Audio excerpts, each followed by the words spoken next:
A very good SHRP evening, everyone. Yeah.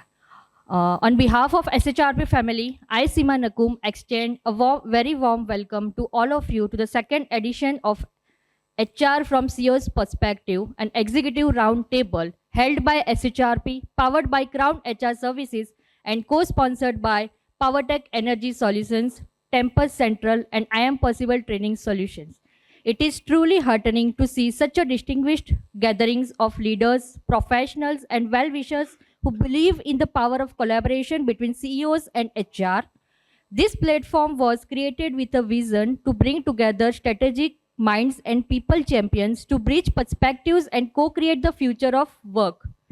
સો આપણે જે ગુજરાતીમાં કહીએ વ્યક્તિથી વ્યવસ્થા અને વ્યવસ્થાથી વિકાસ meaning it is people who build the system and strong systems build growth and in Hindi we can say जब सीईओ की सोच और एचआर का टच दोनों जुड़ जाए तो कंपनी का ग्रोथ तो होना ही है. So before we begin today's evening, let us start with a small prayer to invoke blessings of the Almighty for wisdom, clarity, and positive energy. And as per our SHRP tradition, we shall proceed with the lamp lighting ceremony, a symbol of knowledge, hope, and enlightenment. I request all the dignitaries to come forward and join us for the lamp lighting. All the dignitaries.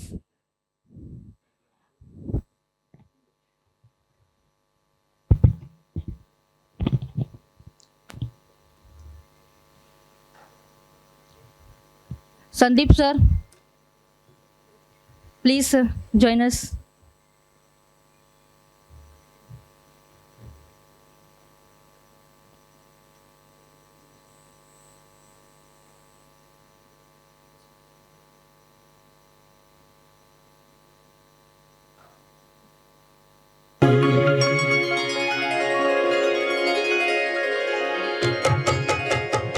Vakratunda महाकाय सूर्यकोटि समप्रभ निर्विघ्नं कुरु मे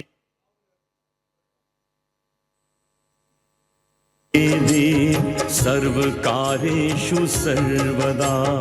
वक्रतुंड महाकाय सूर्यकोटि समप्रभ निर्विघ्नं कुरु मे देव सर्वकार्येषु सर्वदा.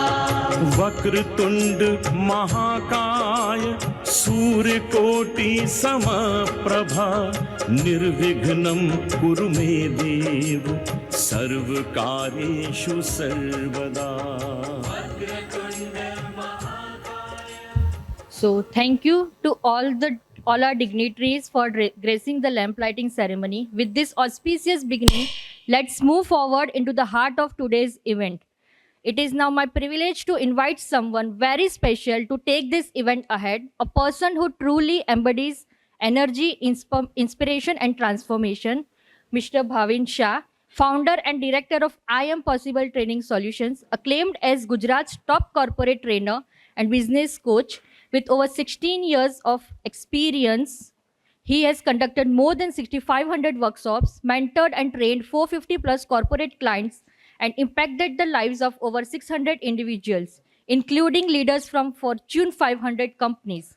He has been honored with prestigious awards like Times Man of the Year 2020 and Times Business Coach of the Year 2023 with the Times of India.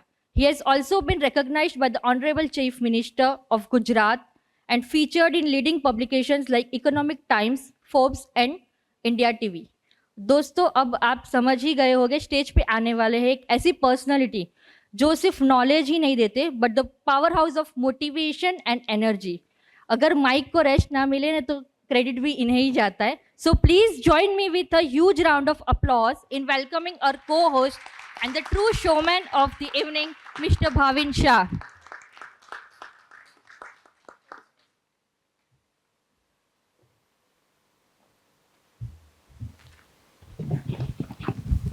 कैसे हैं आप सब? स्वागत है आप सबका फैंटास्टिक इवनिंग में. And before we start the event, we'll start the event very quickly and we'll reach to the main session very quickly. But the topic of today's session is HR from CEO's perspective. When I heard this word, perspective, I remember one story.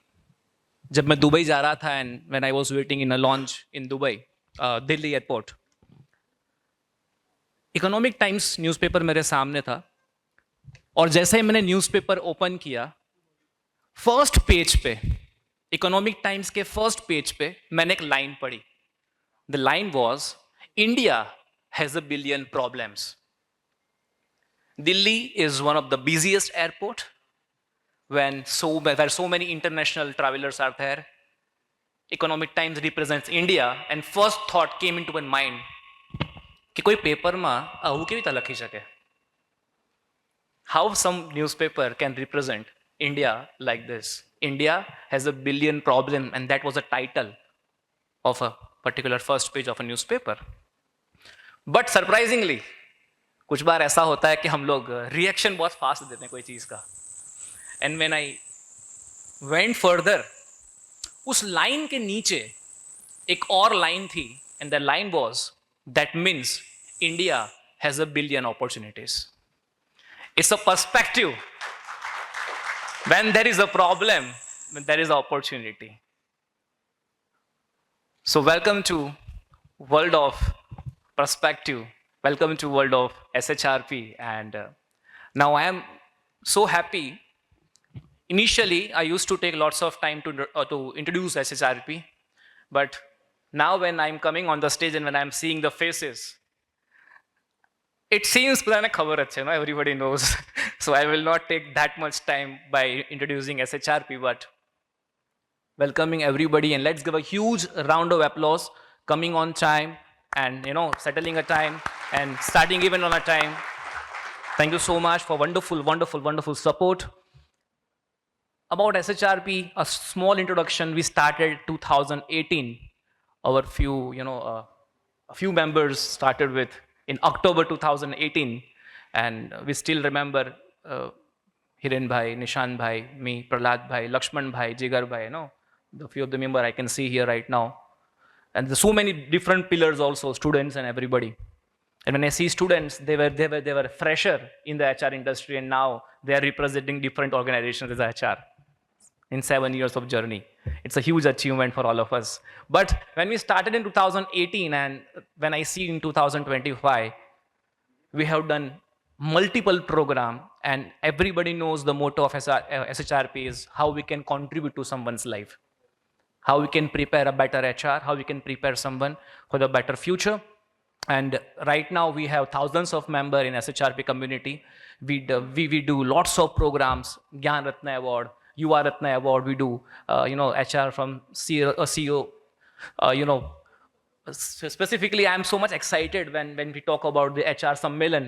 We do lots of, we recently introduced in HR Sammelan, we introduced Paryavaran Ratna Award, and there are n number of good awards that we recently, Seva Ratna Award we introduced. So today's event is very special because we have a great dignitaries, and before moving further, let's have a short and very quick video of SHRP. So can we have that small video of SHRP?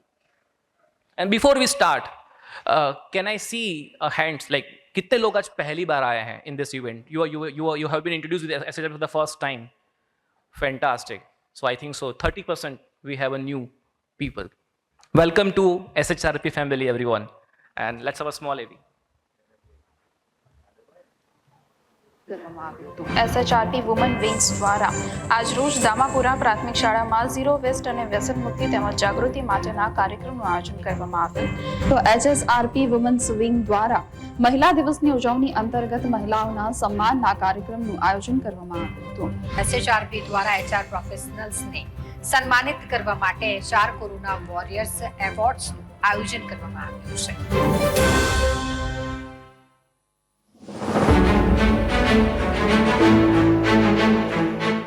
In the dynamic landscape of business, HR plays a crucial role in attracting, developing, and retaining top talent, fostering a culture of innovation and excellence. Welcome to SHRP, the Society of Human Resources Professionals, a non-profit organization where the heartbeat of HR excellence resonates. The society came into existence in Vadodara on the behest of young HR professionals who found the dearth of skills in budding HR professionals. It was felt by the young HR professionals that the budding HR professionals are short of practical knowledge when they pass out from universities and higher education institutes. Therefore, a need was felt by HR professionals to institutionalize training of these young budding HR professionals. Moreover, the need was also felt to bridge the gap between industry and institutions to exchange experience and academic with each other. This will not only upgrade the knowledge of HR experts through academic knowledge sharing by academicians but also provide industrial experiences to academic community so that they provide industrial examples to the students. This will open two-way gates in HR profession, i.e. from industry to academic and from academics to industry. Hence, the Society of Human Resource Professional came into existence. The HR professionals of SHRP belong to private and public sector, MSMEs and large organizations, manufacturing and non-manufacturing industries, industry and academia from across India. Okay, thank you, team. So moving forward, let's start the stage with the amazing theme that we are here for. So would like to invite very quickly to introduce the theme of today's event, Mr. Ajay Bhatt sir, ex-Global President HR, Intas Pharmaceutical. Can we have you, sir, on the stage, please? Yes, sir. Let's give a round of applause, everybody. Welcome. Thank you, sir. Please, over to you, sir. Thank you.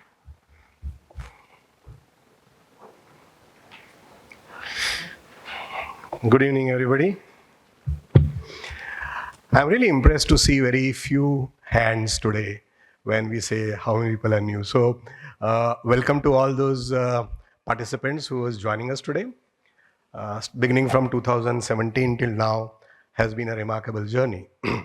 And the credit for all that goes to the members of SHRM who have been working each year in different functions. Even event like this or mega events has been put up always by volunteers. They are no paid professionals who are giving their time, giving their creativity, innovation to see each of these events are very successful. So I know you'll see some of us on the stage, but I would like a brief moment along with me to applaud all those people who have made this event possible. A brief round of applause. So today's topic is very interesting, and when I was told that I am supposed to do the introduction for that, I felt overjoyed. To some extent, I was not prepared also, but I found this a very interesting topic because last 35 years of my career, I have been working in human resource and had opportunity of working with great leaders, great CEOs, leaders, and learn a lot from them. So the topic today is HR from CEO's perspective. I know each of us in HR are always very keen to understand what does my CEO, what does my leader want from me? What does he want from HR? Some of us are sometimes overjoyed, and with all due respect to the CEOs sitting here, nothing to you, but some of us would be perplexed also, that what do they want from us? And I think this is a good opportunity for all HR professionals today to hear it from 4 very successful CEOs who led their business across different industries, the healthcare, the pharma, the chemical, the manufacturing, telling us what is human resource contribution from HR CEO's perspective. I like the second part of the topic, which is more intriguing to me. And the second part of the topic is how progressive CEOs and HR leaders are co-creating the future of work. To me, the future of work is no more future. 50% or 25% of this room is the future. And the future is staring right at us right now. And it is staring at us without blinking its eyes and saying, guys, what are you going to do? The Gen Zs, the millenniums, some of them are already sitting here in this presence. I see many of them in nice t-shirts sitting here. They are redefining the ways of work. The Gen X employees like us, who had created value proposition, employee value proposition, which we very proudly used to talk about, are no more relevant for the future generation. And HR has been partnering with the CEOs and the leaders since 1990s, 1985. initially known as personnel management, labor welfare, then there was a stage of industrial relations. Then came a trend of human resource development. HRD became very progressive, and now we are in a stage of being called as a strategic business partner. So we have evolved. The HR journey also has evolved along with time, and HR has played many roles, right from being a supportive function to a strategic business partner, to a conscience keeper, to people whom you need to go to when COVID happened, and a lot of other things. As I said, in my careers of 35 years, I began with a management trainee, and I had opportunity of working with some of the great HR leaders, CEOs. I worked with a brief about myself. I worked throughout my career in human resource in healthcare. Started my career with Sun Pharma, then worked with Zydus Torrent, a company called Abbott, a multinational, worked in India and abroad, and then back with Intas since 2018. So throughout this career, I had an opportunity of working with professional CEOs, entrepreneur CEOs, promoter CEOs, and with them, I had excellent opportunity of learning some of the things which I learned from them. Some of them are being, what is a business? What is the value we contribute to the business? So that's where they look at. What is the kind of culture HR helps the business leaders to foster? What is the kind of development ethos which HR is, excuse me, I'm sorry. Yeah, what are the kind of business problems HR is helping them to solve? Because often the business problems are resultant of human resource capabilities or culture. Becoming culture champion, stretching the dollar. Some of the organizations where we work, I'm sure, would also emphasize on how HR is helping a business to ensure there's a good return of investment, not on the assets, but on human capital also. So that's kind of learning which I carried forward, and I'm sure that with our moderator interacting with me, Mr. Raizada is going to interact with our CEO leaders. It would be a good opportunity for us to learn from their perspective how HR has been able to support them, what are the expectations, what are the perspective of HR being a business partner, what are some of the good things they think about HR, and what are the things they would like to give us as a message also, because that's very important. It would be very unlucky for us if, as a CEO leaders, you do not share us the wisdom of nuggets and what we can do better. So I look forward to that, and thank you very much for accepting our invitation. Thank you very much.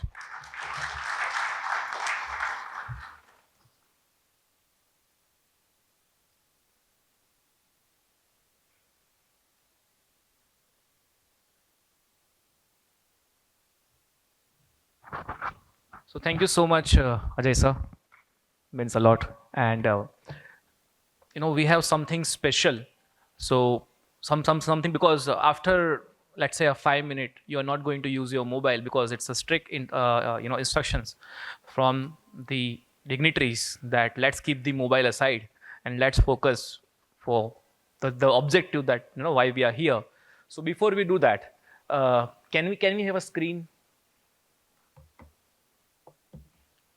Okay, so the last time you are using your mobile, you can scan this QR code, and आज event में जितने भी आपके photos, जिस photos में आप होंगे, वो आपके सारे फोटोज आप इस QR कोड से डाउनलोड कर पाएंगे, right? So you no need to ask to anyone मेरे फोटो कहाँ है, क्लिक हुए है नहीं है. So you can scan this QR code, and once event is done, you can download all the photos from this QR code.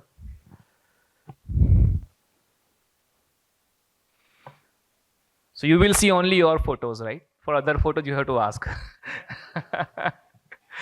Right? So thank you. So moving forward, now I would like to introduce someone who is, whenever I am meeting him, I always get inspired, and he is going to moderate today's session. But when he came today, I told him, sir, you are looking so handsome today.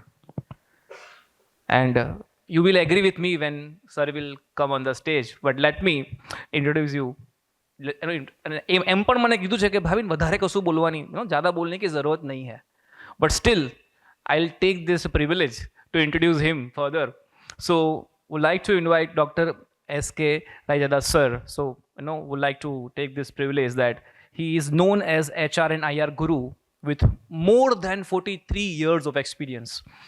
And he superannuated from Piramal Glass as a global CHRO and chief mentor, Piramal Group company covering transnational geographies. Recently, he completed his term as a chief mentor with Piramal Group, and at present, he is independent coach, mentor, counselor, and a great negotiator in HR and IR matters with the reputed clients and organization. Adding to that, well-known, out of his experience and varied industries like Amul Dairy, Gujarat Steel Tubes Limited, Ahmedabad, Bell Ceramic Limited. His net worth contribution is amazing. Apollo Tyres Limited, Baroda. So you can see the great names. Vice President HR with Reliance Industries, Jamnagar. Youngest Vice President HR, with Reliance Industry Limited. That's a great achievement that sir has. Then multiple awards like Gyan Ratna Award, Vijay Ratna Gold Medal. He is regarded as one of the top 100 successful HR professional in India, and also HR Best Practices 2015 and 2017. His name is published. So that is amazing. Lots of thing. And awarded honorary doctorate degree from Jiva, Theological Open University in 2016. So, sir, it's a great our honor to have you with us. Would like to invite Dr. S.K. Raijadas, sir, with a round of applause from everyone. Sir, please.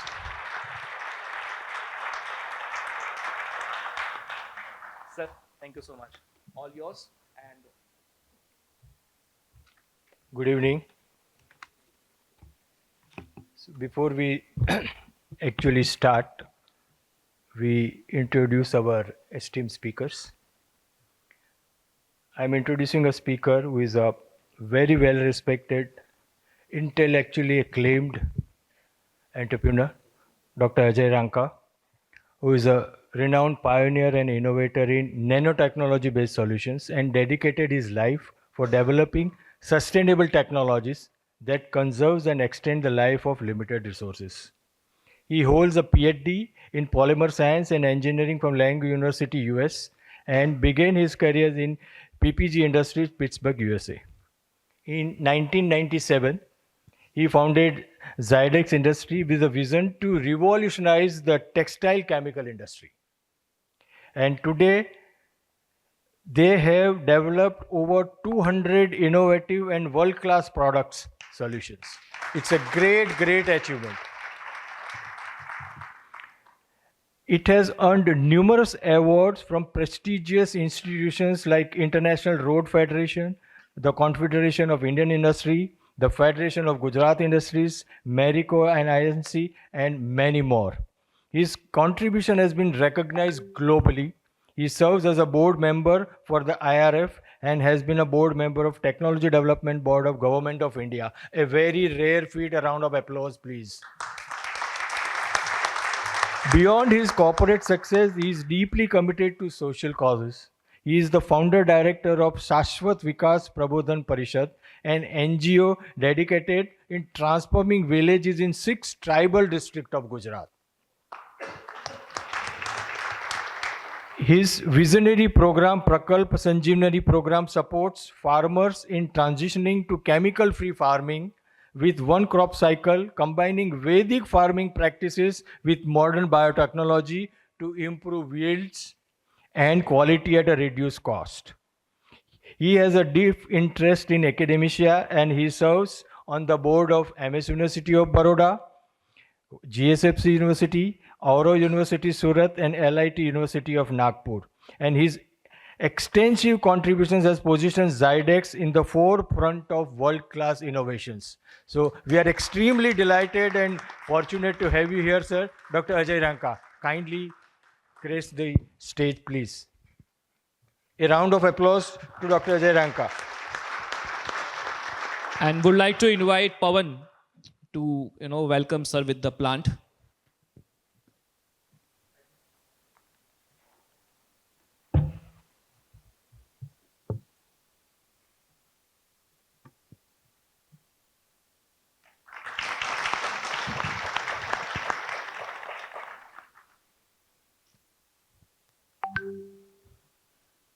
So to moving further, would like to invite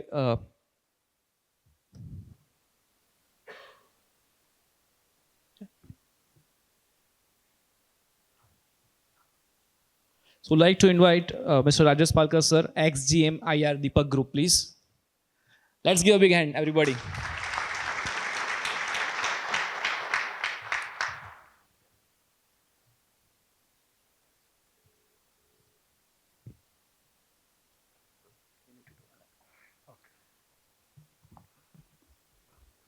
Thank you, Bhavin.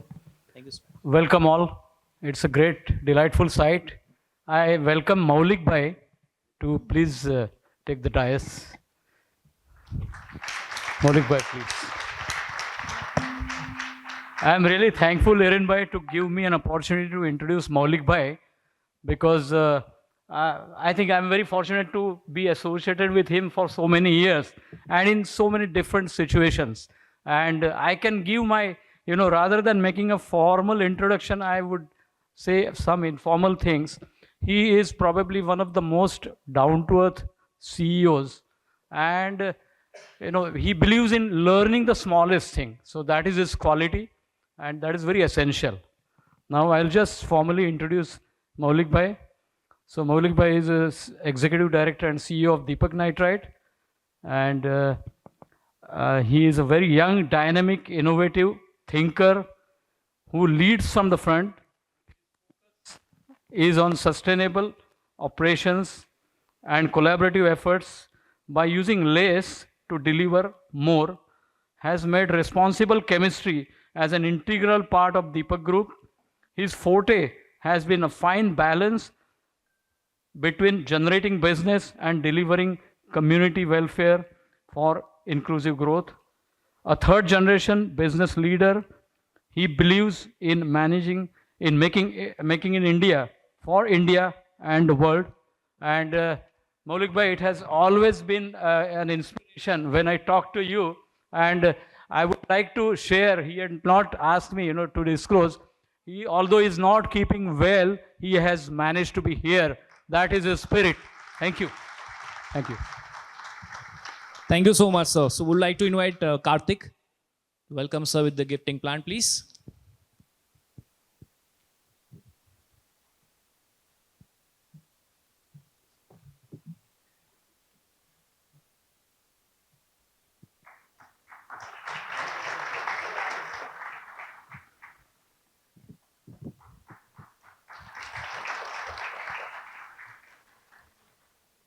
Thank you so much, sir. Would like to once again invite Mr. Ajay Bhatt, ex-Global President HR.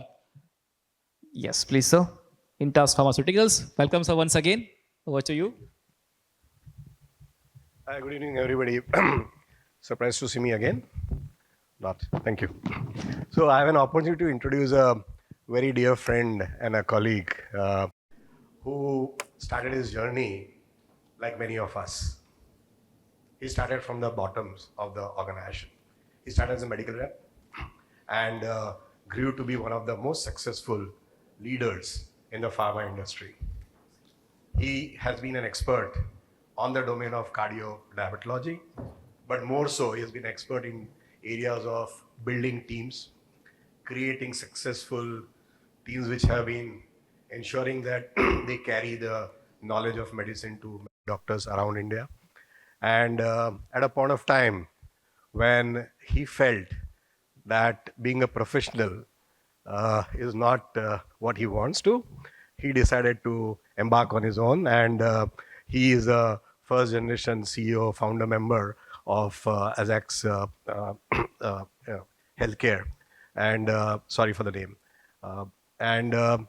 It's a privilege for me to know him over many years, learn from him, and see how he has been able to be a successful professional and then change over to a very successful CEO. Throughout my interaction with him, one thing I always found very amazing was his equal passion for people and products. So while he believed that products cure patients, he very strongly advocated that it's people who made products. So he needs no more introduction. Mr. M.S. Nath, I'm happy to welcome you on the stage.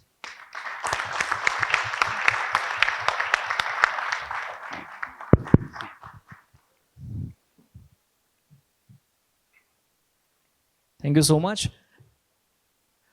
Welcome, sir. And would like to invite Archana on the stage for welcoming sir with the gifting plan, please.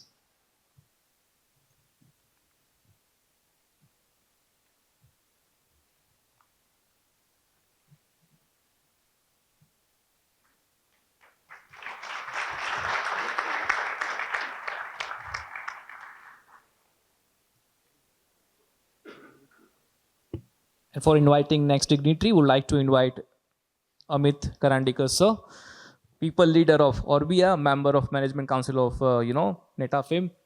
Sir, let's give a big hand. Always fit and fantastic, Amit, sir.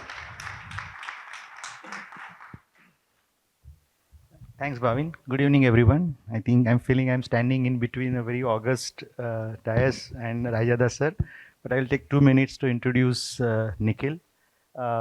Nikhil, of course, you can read his bio, but I know him for last 18 years now. He was my boss in Elite Core when I joined, when I pivoted from manufacturing to IT. When other than using laptop, I had no idea what IT is. He actually convinced me to take a risk in life, and he actually met me in a hotel because he thought if I would meet him in his office, perhaps I would think otherwise. So he invited me to a Hotel Pride in Ahmedabad. And then, of course, he was, honest and kind enough to tell me, Amit, after this meeting, if you feel that it is making sense, come and meet me in the office. So it was a reality check for me. So that's Nikhil. And just if we get 20 years back, 25 years back, when there was an exodus of, Indian talent moving to US, there was a set formula, you do your BE or MCA, and parallelly you apply for H1B and you fly. Nikhil had immense opportunity to move to US, but now today we talk of India shining and India conviction and all. He had that conviction since then. He decided not to move to US, be here in India, build a product company when the world was running in India for services companies, like, with all due respect to them, TCS, Infosys. He decided to be part of a founding team where they built a product company. If you have heard of products called CyberRoam, Crestel, we were into telecom, billing software, internet security. And believe me, building a product company in India, in Gujarat, 27 years back was a tough task. And he was convinced. Only 5 people with him. He was initial members. Then there is a story. I worked there for 5 years. We had a 800 strong team. As a CEO, for any HR, he is a dream CEO to work with. Sometimes I used to feel there is a role reversal, whether he is an HR head or I am an HR head, because he would argue so convincingly about people, because he told me, Amit, for IT, people is the only investment, because I predominantly came from manufacturing, where we got labor cost is 8%. He said, Amit, my labor cost is 80%. So understand this concept very well. And I think that was a dream for me. I would not talk much, you would listen him. And Nikhil, can I invite you on the stage, please? I work with him. I lost my hairs. His hairs are, still black and growing. Not because of him that I lost my hair. I mean, let me correct it. Yeah, it was there that time, absolutely. Thank you so much, sir. Would like to invite Seema. Welcome, sir, with the gifting plan, please.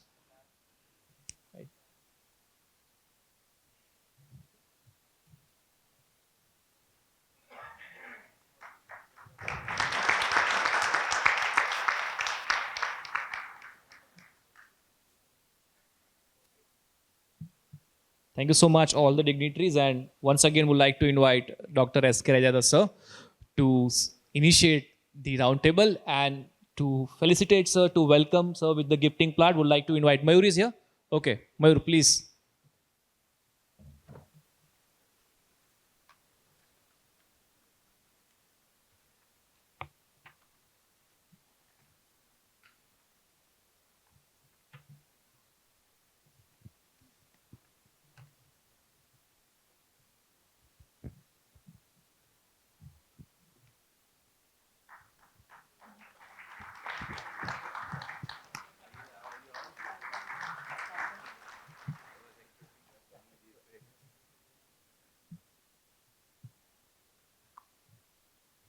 All right, I think we have more than 200 years of experience on the dais, and it also sends me jitters to start with all the stalwarts. But as we feel, जो चलता है वो नहीं चलेगा. If that is the case, how the top management, or we call it a CEO, we call it chief executives, top management, what do they think about HR? Finally, we must understand कि उनकी अपेक्षाएं क्या है और क्या उनकी अपेक्षाओं में हम खरे उतर रहे हैं. So my first deliberation, I start with Dr. Ranka, that how you look at HR. No, बड़ी किताबों में हमने पढ़ा है, बहुत जगह पे बड़े बड़े अच्छे सेमिनार होते हैं, ये भी अच्छा ही है, that HR is a strategic partner. So what do we understand? What strategy HR has to employ, or what management thinks that HR should do to become a front bencher rather than a back bencher? Sir.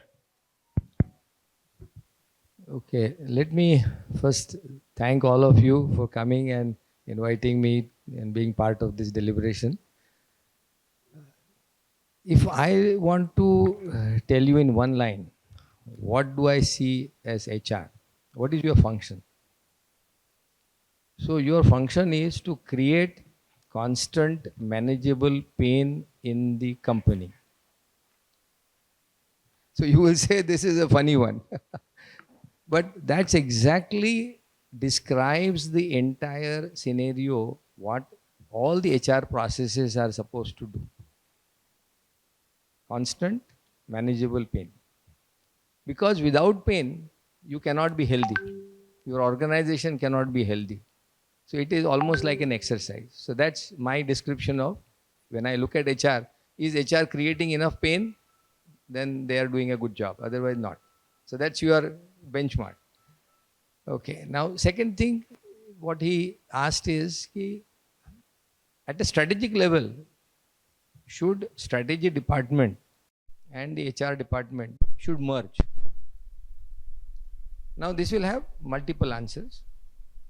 Depending on the company, this can be done or cannot be done. If you are a very, very highly technical company, then maybe it is not a great idea. You can keep your HR department as HR department, but your divisions which are highly technical departments, there should be a sub-HR function existing in that unit, which not only understands the strategic direction, the technology, and then understands where the value can be created by the HR. And then that becomes part of the ecosystem. Normal businesses like services, like, general manufacturing, ordinary this thing, you can actually look forward in the next 25 years in merging the strategy department into HR department. I have been advocating this for almost 10 years now in various forums, and there is a reason. See, the reason is your survival. Simple. Today, if you look at it, the forces of automation, that means AI, the forces of robotization, that means replacement of human labor at a physical level, are real. We are not denying that. The question is, first you will have to ask yourself as an HR person, are you replaceable? So everybody has to start struggling with this. So the first lesson I will give at a part of the strategy department and HR department is they must conduct an exercise every 6 months in the company, whether we will survive 5 years from now or not. And you map your competitors, you map new technologies, you see the reasons why your products will actually be not needed by the customers. That means you will become irrelevant in the economic sphere. And you need to really do a brainstorming introspection every 6 months. And generally no trend takes a mainstream less than 5 years. It takes 5 years. You can see it on the horizon coming. So HR department as a strategy combination must do this exercise regularly. The second reason why strategy is going to be important is basically the global forces are pushing ourselves to excellence.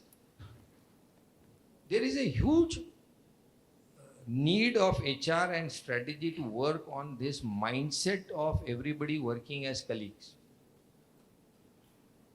Chalta hai. This attitude runs across the country. When you really go, whether to Japan or to any evolved country, Germany or anybody, you will realize that the level of perfection achieved in every organization, in every task, in everything they do is just amazing. And I think if we really want to be a developed country, we will have to look at what are the other benchmarks where we are doing. Now let's say take example of कि भाई आपके canteen में इडली सर्व हो रही है. Have you really gone and taken the pains that the best idli will be served in my canteen?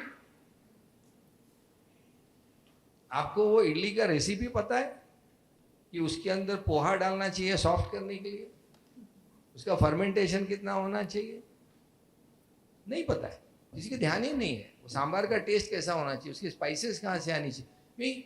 You need to spend so much of energy in making everything around you perfect. That's excellence. And that's the strategy which will allow you to survive.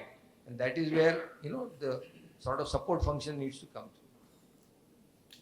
The last point I will put is, today we still have a colonial mindset.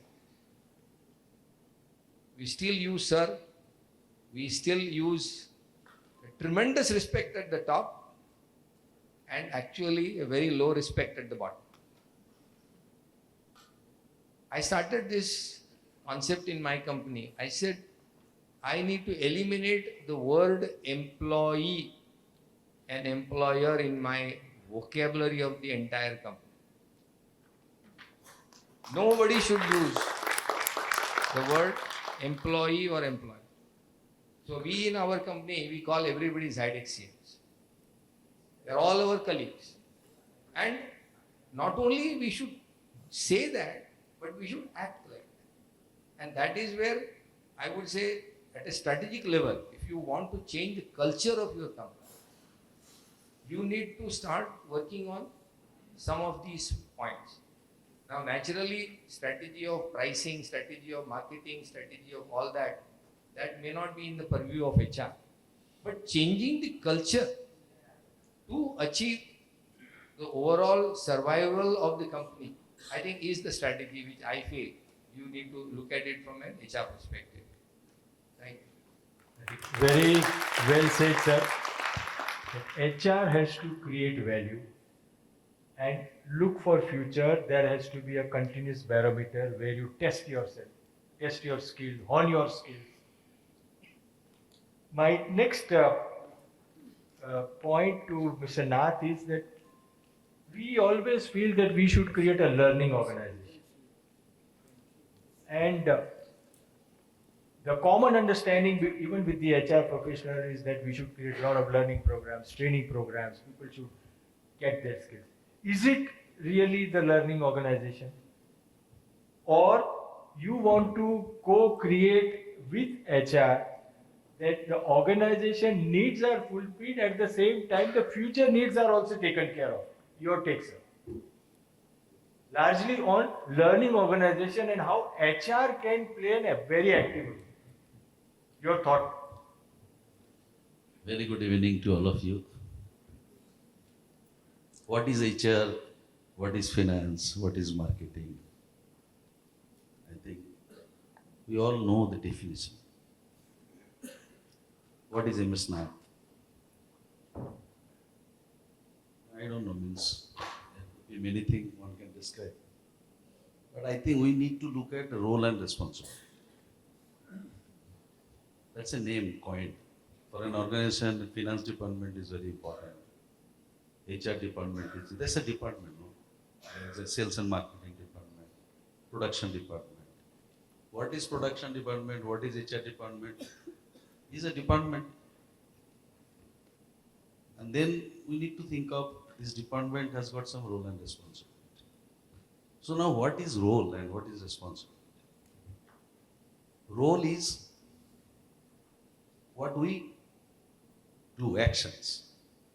Responsibilities are results. This we all know about. So there need not be any confusion. Whenever we speak about role, for example, what is the role of HR in general? See, fortunately, I got an opportunity to work in production department of Zydus, research department of Zydus, sales and marketing, so I was there. Then I also worked with finance and this thing because I was working in the Prism department and assisting and supporting chairman.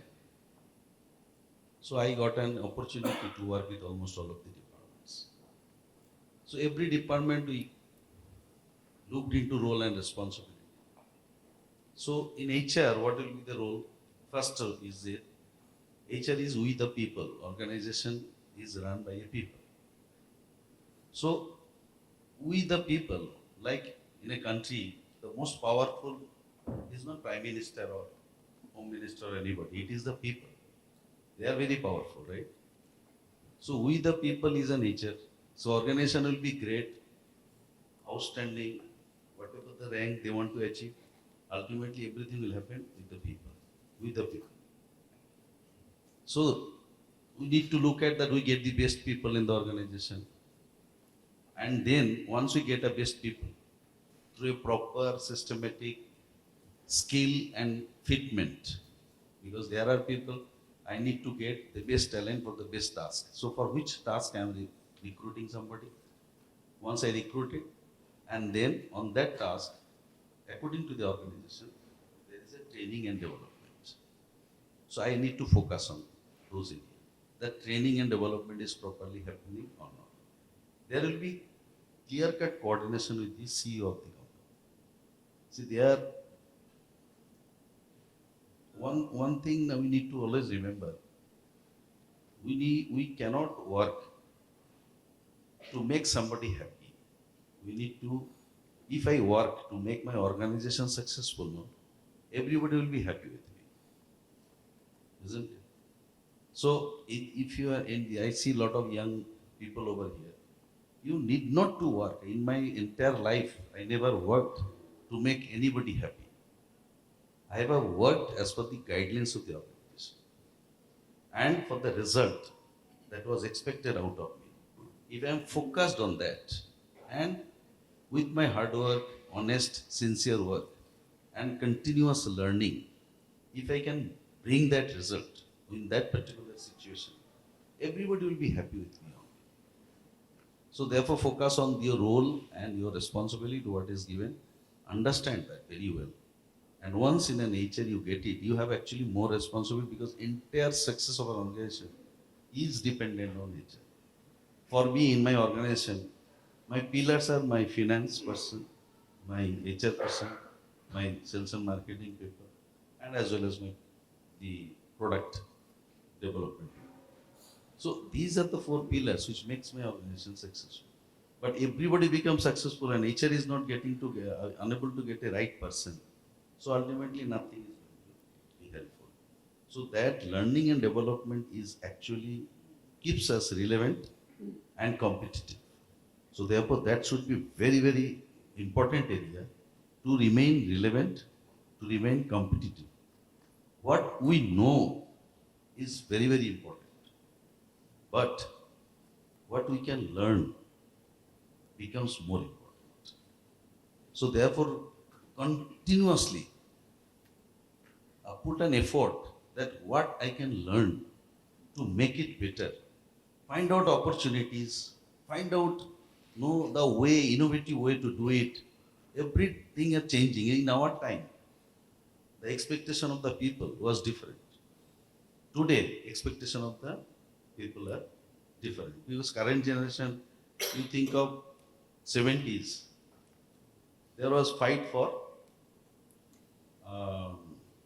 food, right? Then fight for shelter. 80s, everybody should have a home. And then fight for 90s, some luxuries. Currently, I think majority of them are having a food, shelter, and at least vehicle, cycle, TV, television, dining table, all these things. When the basic minimum phone, all these things are there. So minimum luxuries, minimum, they are what is called food and shelter. These are no more need for them. What is now important for them? That we need to understand. What are they looking forward? See, therefore, it is not just money which is going to help them. So continuous learning, somebody will look for a lot of learning. Learning will keep them on the organization. Somebody will look at comfort. Somebody will look for happiness. Somebody will look for satisfaction. So we need to look at on all those areas. And who will look after all this to the people? The department called HR. Constantly the people working in HR is really working for the people, trying to understand them, and the role and responsibility given to them. What are the role? Means what are the actions they need to do?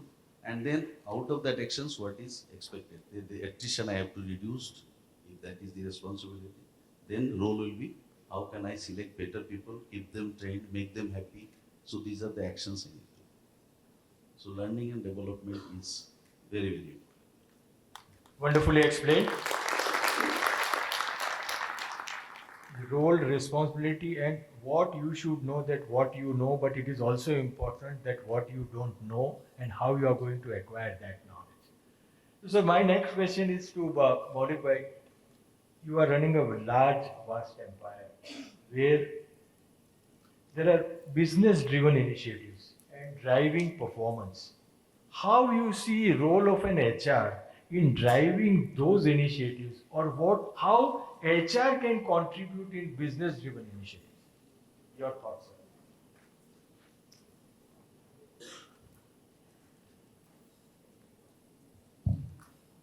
Hello. First of all, thank you for having me here on this occasion. And Dr. Raijada, you mentioned 200 years of experience on this dais. I'm very glad to contribute my many years of experience in that 200. By the way, I also want to mention that when I moved to Baroda, one of the people that I had the opportunity to learn from happens to be sitting on my left. Only right now, when he was mentioning about how he calls people in his organization Sidexians, I started thinking about what that would mean for us. And then, I don't know, I thought of a lot of things, and we would all be debunkers or something. But in short, I can say that with regards to your question, what is the role that HR plays? I'm lucky in the sense that I think I have the best HR leaders in the industry. And I think that the organization has grown simply because of the tremendous amount of commitment that they have placed. When we look at performance occurs in the normal parlance. We refer to performance as profitability. And we refer to performance as how is my company growing. If the company is dropping, that's also fine, as long as others are dropping faster. And if it's growing, is it the fastest? So we refer to performance in a very relative manner.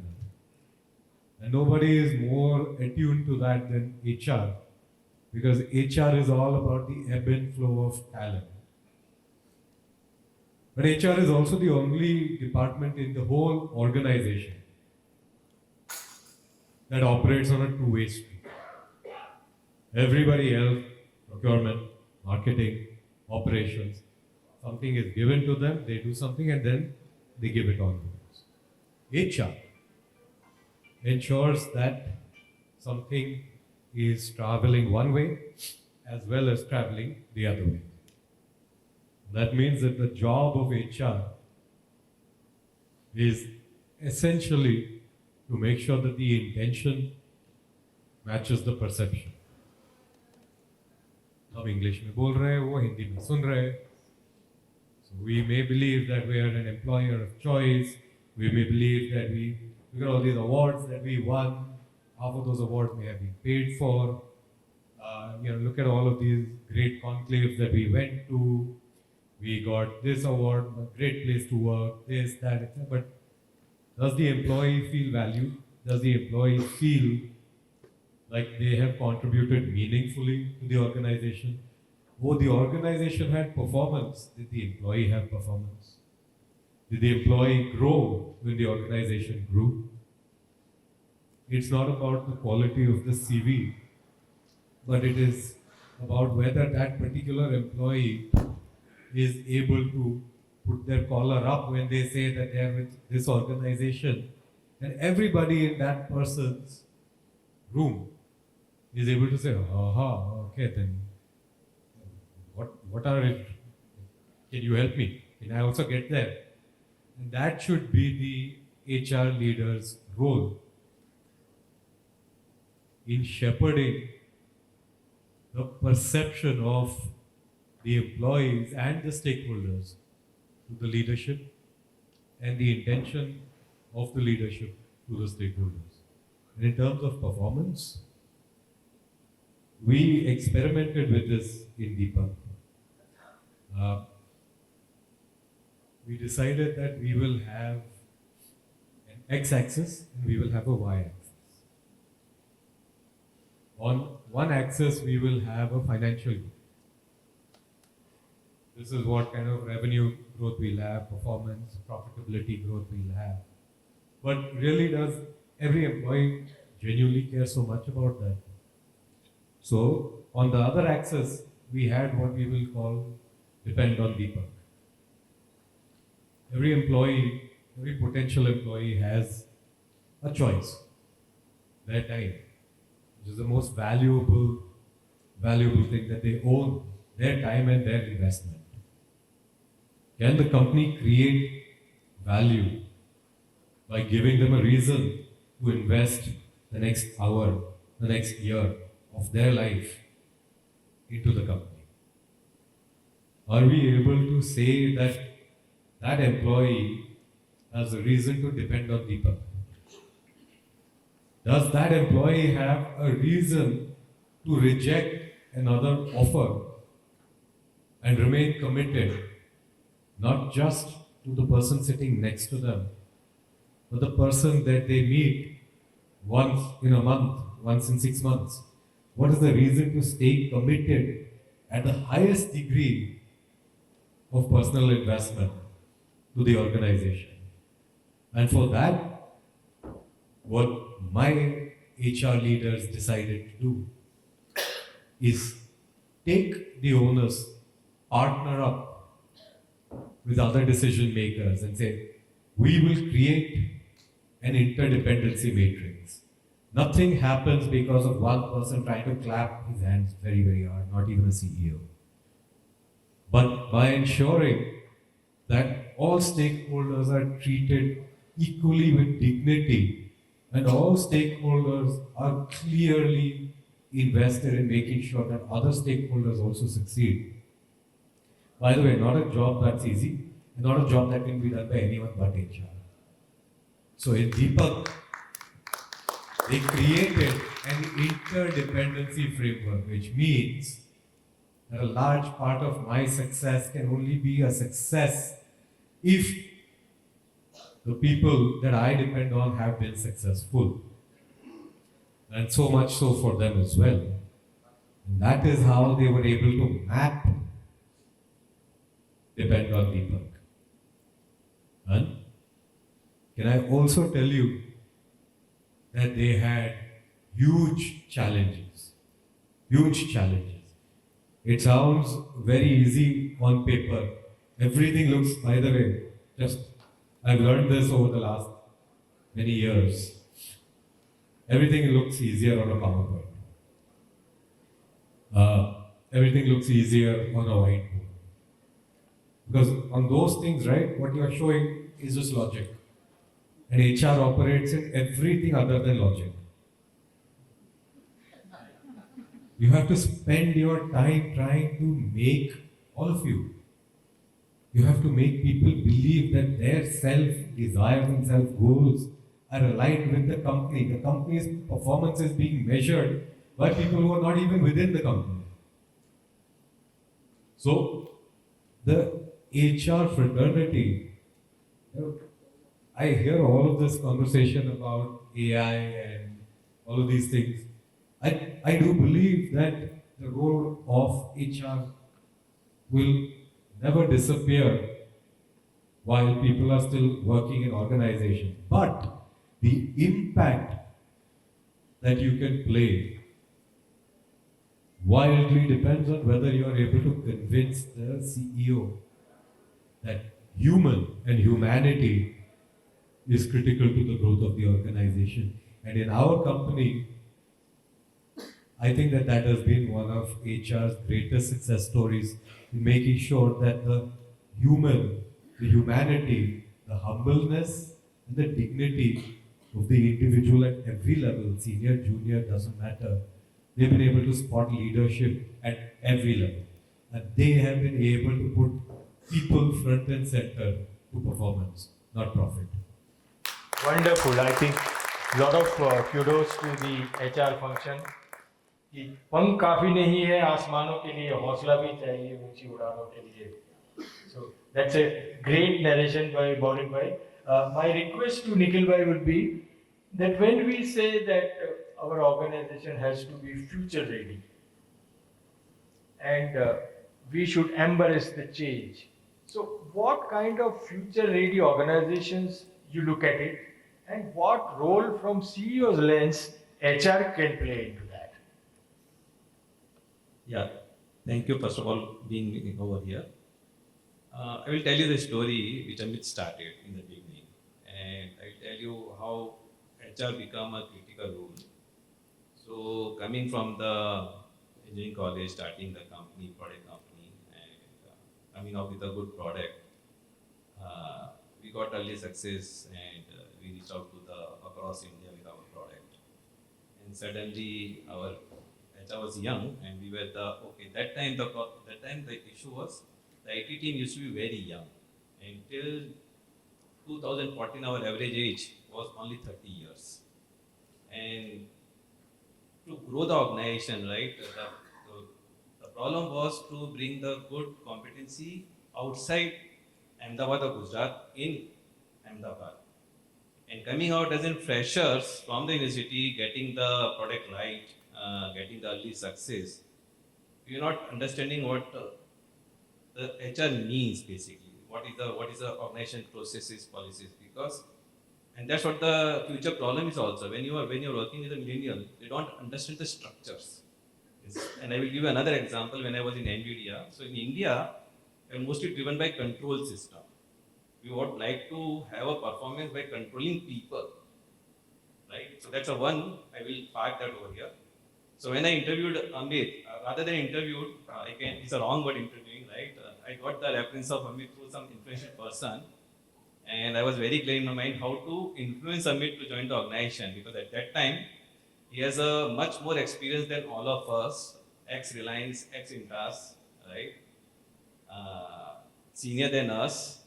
So I just have a discussion, and as he said, I said everything to him, being very transparent, and then I leave on him whether he want to join or not, because it was a very tough decision for him to come from a very secure job, MNC organization, comfortable life, convincing and joining the startup, which might have its own challenges, right? And I'm seeing the role of HR, by the way, with this story, right? You will get it. So he joined. The first thing what I got, so everyone wants a good HR, but then everyone was saying me, Nikhil, are you sure this person will do? First, he was the most highly paid person in the organization. That's a risk what we took, right? And then he was non-IT. So he was not knowing IT, and we all were IT, understand code and all those things. तो पहला question ये आया, are you sure ये समझ लेंगे? Respect आता था as को देख के, right? मैंने कहा yes, I am sure, because we need process and all those things. And the way, and my problem was I wanted to focus more on the product and all those things, and I was really looking for the support who build the people, culture, and the processes. And the processes which are future ready, because if you are inviting, and this I'm telling the story when you grow the company from zero, where we reach, and that also very fast. So I was looking the people coming from the organization like Cisco, Amdocs, ECS, and they get the same culture what we have, or what experience they are getting over there. Because if you bring somebody from Ahmedabad, you have different culture, chalta hai, pressure, right? And when the person comes with experience, is an expectation of standard payroll, processes and all those things. So that's what HR did, and that's what a great HR person can do with your organization. Basically, he can set your organization right. Now, when you say the future ready organization, if you are at different stage, you need different kind of HR people or the different culture. One culture cannot fit across the organization when you're going from startup to the MNC to the limited company. So if you are the startup, you have to be very clear, as I'm mentioning on a lot of startups. Startups has a different mind frame. Entrepreneur doesn't understand. He understands, he knows everything. He's the best HR person, he can manage the team. So future ready organization, you need the organization which has a vision to grow to certain benchmarks. If you want to go to that benchmarks, first bring the HR, establish your culture, because culture is also wrongly used when people say we have to build a culture. For manufacturing, it's a different culture. For IT, it's a different culture. For pharmaceutical, it's a different culture. If you talk about IT, 90% workforce or the performance is depend only on the human beings. And it's very tough to keep them motivated. Now, when you talk about the future is identifying two things. One is a system of records, and second is system of engagement. And in every work definition is coming very prominently, what is system of records? If you talk about finance and accounts, accounts is a system of records.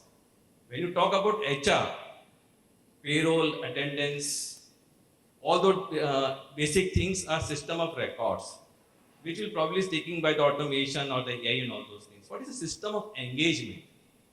Now that's what you have to really think about. System of engagement is engaging organization, every people for the performance. So let's say KPI, KRAs, motivation, influencing, right? So I think the future ready organization is who is prepared for the engage, and same applies to their customers also. So if you don't engage with your workforce, how your workforce will engage with your customer? So I only say one thing when I really go to the startups, and what I have always kept in my mind, create a system of engagement, whether it's inside organization or outside organization. That's what I want to say. And then in the future we can talk about AI ready and all those things. But for me, create a system which has a system of engagements, not a system of control or system of records. It's all outdated or it's automated. Wonderful. Decontrolling the systems and engagement. That should be the key takeaways. नाथ साहब, आप employee भी रहे हैं और अभी employer भी हैं. So, what are the business versus HR challenges? There are business challenges when you grow in an organization, and there are HR challenges. And where do they meet? According to you, how HR can meet those challenges? Largely, there is at times, I would say, conflict of interest, business versus HR challenges. So your views and how one should look at it from employee's perspective, because largely it's a helicopter view where you see the entire organization unbiased. Today, those who are working in human resource department, what could be your maximum challenges. Could be getting the right people and the right treatment for the right job actually, right? Now, how do we really get it? Means, one side we say there is an unemployment problem in our country. And another side, I have not seen an organization who says, I have a vacancy, I don't have a vacancy. So every organization has 10%, 1%, 5% vacancies, right from a grocery shop to an billionaire company. And another side we are saying there is an unemployment problem. So something, there is a gap of fitment. So right skill versus right fitment. Now it's a whole lot of things. I think it has to work out from the education system onwards, then looking into what does our country require. Everybody cannot go to general school studies and this thing. But however, now coming to, I am also just thinking, what everybody will be benefited out of all discussions happening. Means if I am there and I am listening, and suppose I am an HR employee, what will be my benefit by sitting here, taking so much of pain, and what is my take-home message actually? So that's what I am thinking, what I can really tell them, which they will really remember and could help them in their, performing the job and getting a better opportunity to deliver. I'll find out and I will say something.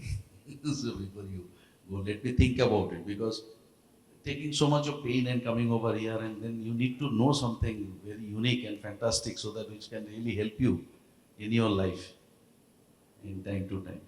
Now coming to your question, as an employee, as an driving a business, as an employee, I'm fortunate that I worked in an organization who was constantly growing.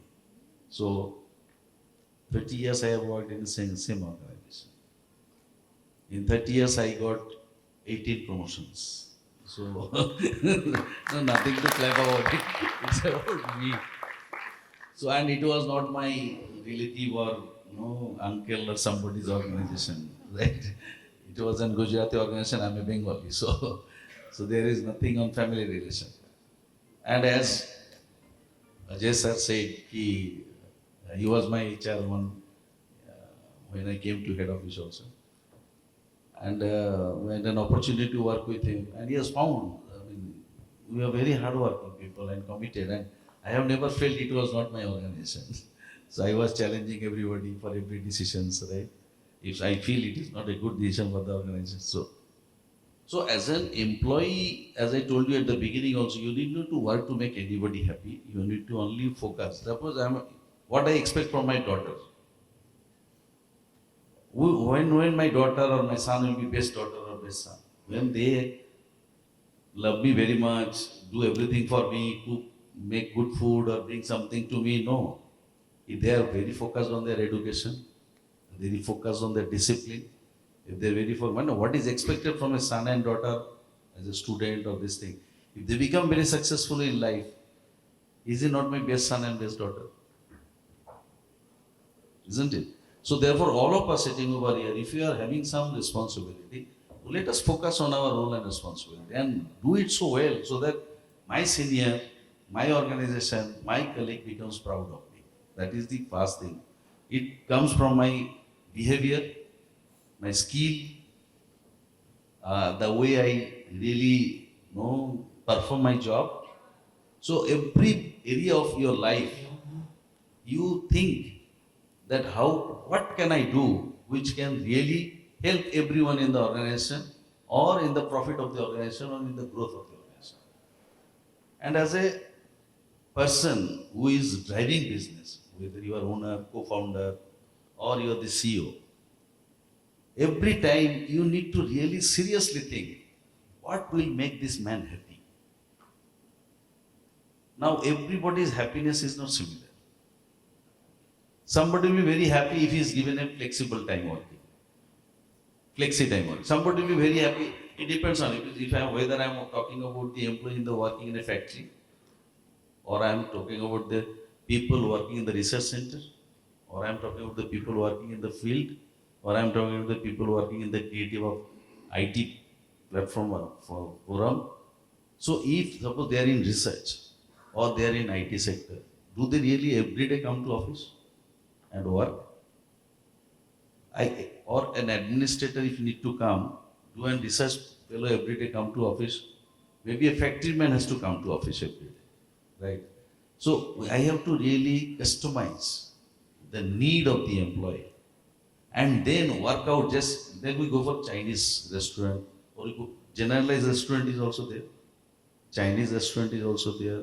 Continental restaurant is there. But do they have only 2 or 3 things to eat? Whatever they want to sell, or they give all options. And the person who is coming for dining, he choose now out of that 2-3 items.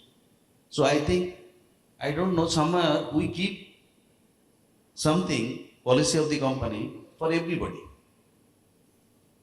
Why don't you keep the entire policy and take you 5.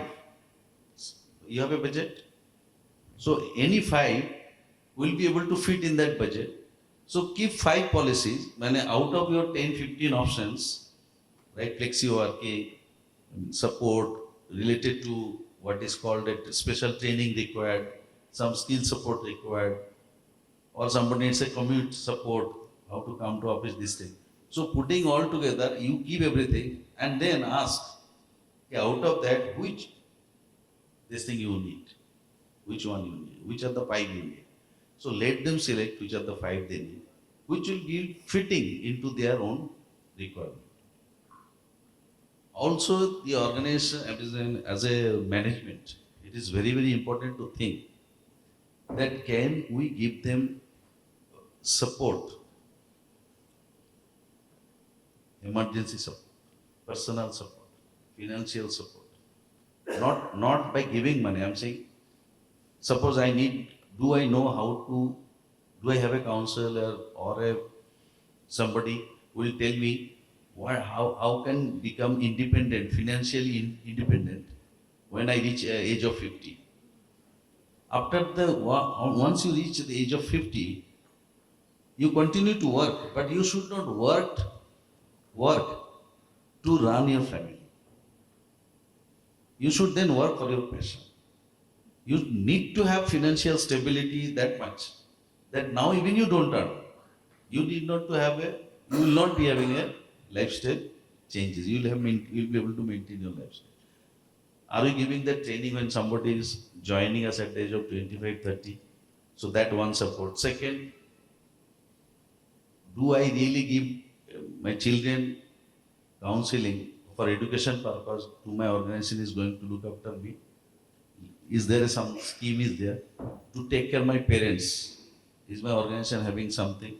So that I can be totally free of my all burdens and give 100% of my thoughts, energy and motivation for the organization. So I expect that organization should look at critically that many people may not have parents also. So you need not to give it for everybody. Everybody may not be very highly interested for the promotion. They don't want to leave their city. So the HR person should sit with their, a HR person must be managing up to 70 people. 50 to 70 people per person must be managing.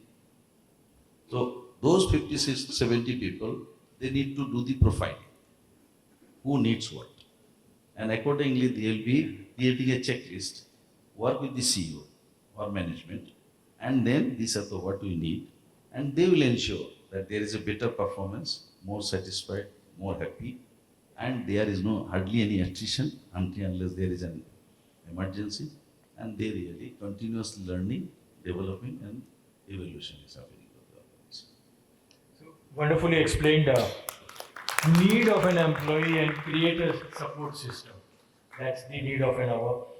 So Dr. Ramkab, how we can define the core competence of an HR?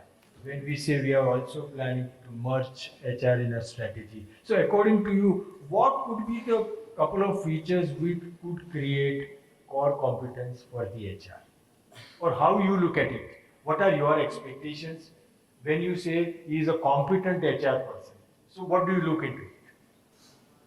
I think the most important, if I have to be in HR, the first thing I would tell all the HR people is to build an innovative mindset.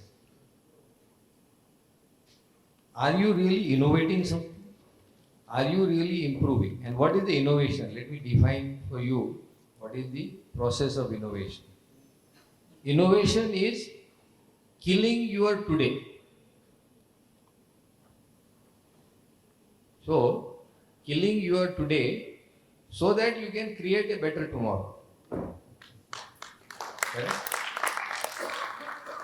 So, that would be my key sort of advice, saying that that's your job. Now, the question is, what part of organization you want to kill today? Because you cannot kill the entire organization today. That's the prioritization. And that's where you need to sort of debate yourself, saying that what needs to change, what needs to die, what needs to go away. How do I refresh myself? The second, I would say, the really core expectation from the HR would be that have you made the people, and I will again now let me point out, this stage is still using the word employee and I hate it. Let's, as an HR, stop using this word employee. You are colleagues. So make sure that there is a happiness index which you create in your organization and you actually measure it. And are people happy? इसके अंदर CEO का बड़ा role होता है. मेरे company में एक तकिया कलाम है मेरा, किसको भी मिलता हूँ फर्स्ट क्वेश्चन इज हैप्पी, और बेचारा हैप्पी नहीं भी होएगा तो बोलना पड़ता हाँ सर हैप्पी, एटलीस्ट हंस लेता. तो happiness is very important. The third thing is you must create a culture which stems from our Karma Yoga in Gita. See, everything is not in your hands. There are so many circumstances which decide outcome. So, जिसको हम कहते हैं कि एक culture create करना है, तो आप करते क्या हो? You want to basically work. तो कर्म कैसे करना है? I'm taking you in a little philosophical manner, but these are important things. कि कर्म जो भी मुझे करना है, the act which I am supposed to do. So I will apply one principle called, is it beneficial? That means, is my organization, whatever it does, is it beneficial to organization or to myself or to individual or to somebody else? If it is beneficial, do it. But if it is causing harm to biodiversity, if it is causing harm to somebody, if somebody is losing money, don't do it. HR must stand up and stop it. That's the job of an HR, to keep the conscience of the company. Now, the second criteria to be judged by the karma is going to be whether you are doing it with all your might of mind and physics. Every colleague of yours, is he working with his full mind, full physical strength in the best what he can perform? Evaluate it. That's what the Gita tells you. Do it the best. And then the third is, while they are doing their task, while they are doing their karma, are they enjoying it? And teach them how to enjoy it. Be happy about it. If they enjoy what they do in the organization, there are many functions. Whatever is the outcome has to be good, or you don't worry about it because you have already enjoyed. So, every colleague of yours enjoying his every minute of life and achieving a fulfillment, I think, is your goal. That's my take on this. Thank you. Innovative mind, happiness index, and mixed with the Vedic science. So that is a real and enlightening thought. Maulik bhai, you are also studied from Columbia University on industrial and organizational psychology. So my humble request would be that what do you expect and what are your views, soft skills versus hard skills for HR? How you see that there has to be a combination of an HR guy with soft skills versus a hard skills? Your thoughts, sir? Fully soft skills. 110% soft skills. And for what it's worth, most professions over a period of time will eventually convert into soft skills. The more senior you become in any organization, over a point of time, what is valued is your soft skills. Your hard skills will be replaceable. Your soft skills will become permanent. And nobody does it better than HR, because you require EQ, IQ, SQ, but we've all learned about what these words mean in textbooks. What's absolutely key, I talk to my my executive assistant, and I say that his job is to make me look good. The job of HR is to make all of their colleagues look good to their management. That's the job. But unfortunately for HR also, the situation is thus that a marketing person can come back and say, quick win, वो उसको तोड़ दिया, वो customer को लेके आया मैं घर पे. Finance can say something similar. Procurement, operations, everyone can claim quick wins. What is a quick win for HR? Everything is hard work, and success will happen over a huge period of time. When my HR leaders come to me, they say, "Sir, 2 minutes का काम है." I say, "ठीक है." But they put a big folder on the table. ये 2 minutes का काम तो नहीं. But as I mentioned, they have to take care of not just the conscience of the organization, of the people. They have to be the custodians also of the desires of the people. They have to make sure that colleagues are happy. But more than happy, I would add another word. Colleagues feel valued. Feeling valued is a compelling reason to create value. And this is easy for us to forget when we are focused on, by the way, I make chemicals, really boring, bakwas. Not bakwas chemicals, but like bakwas nails.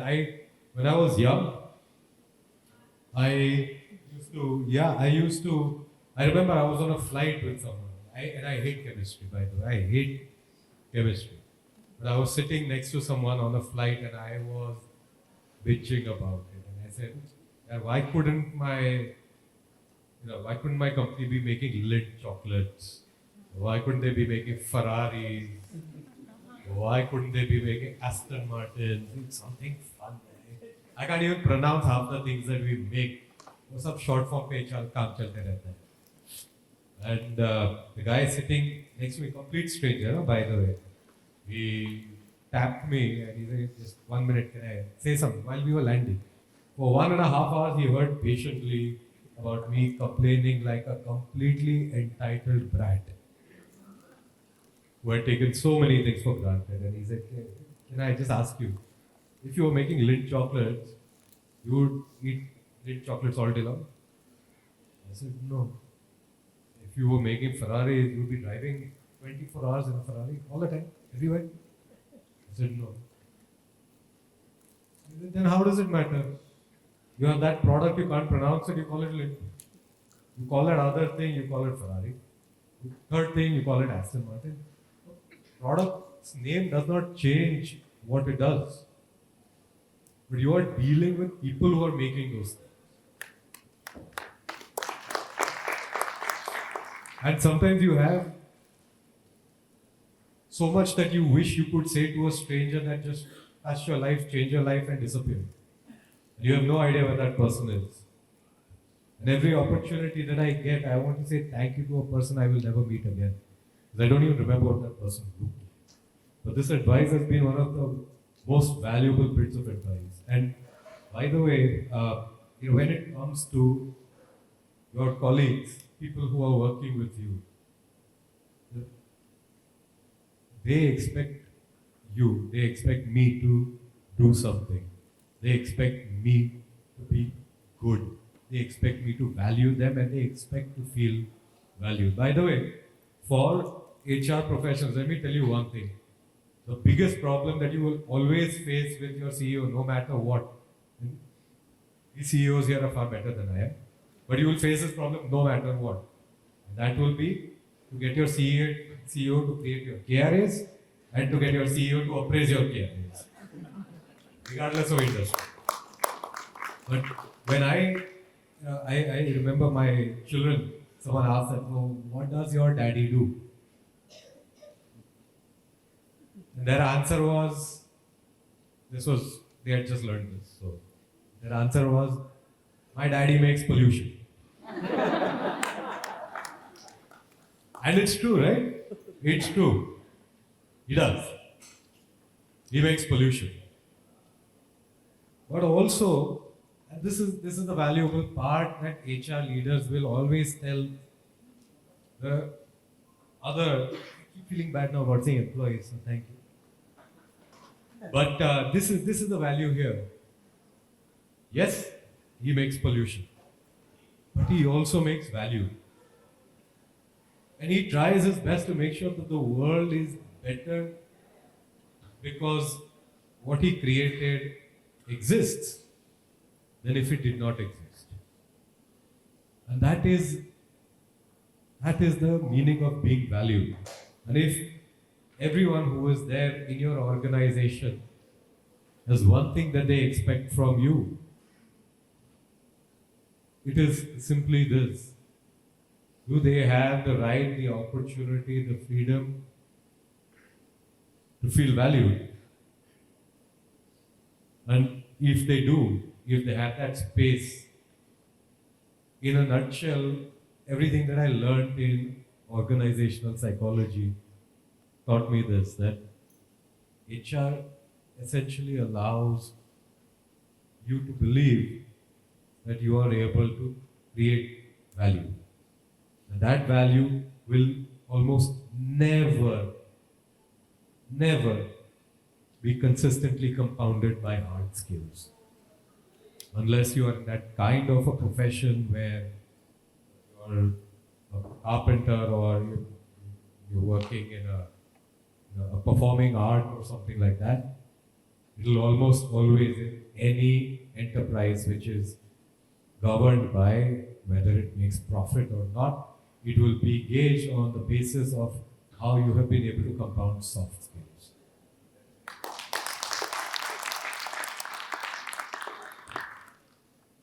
Custodian of an organization and feeling valued.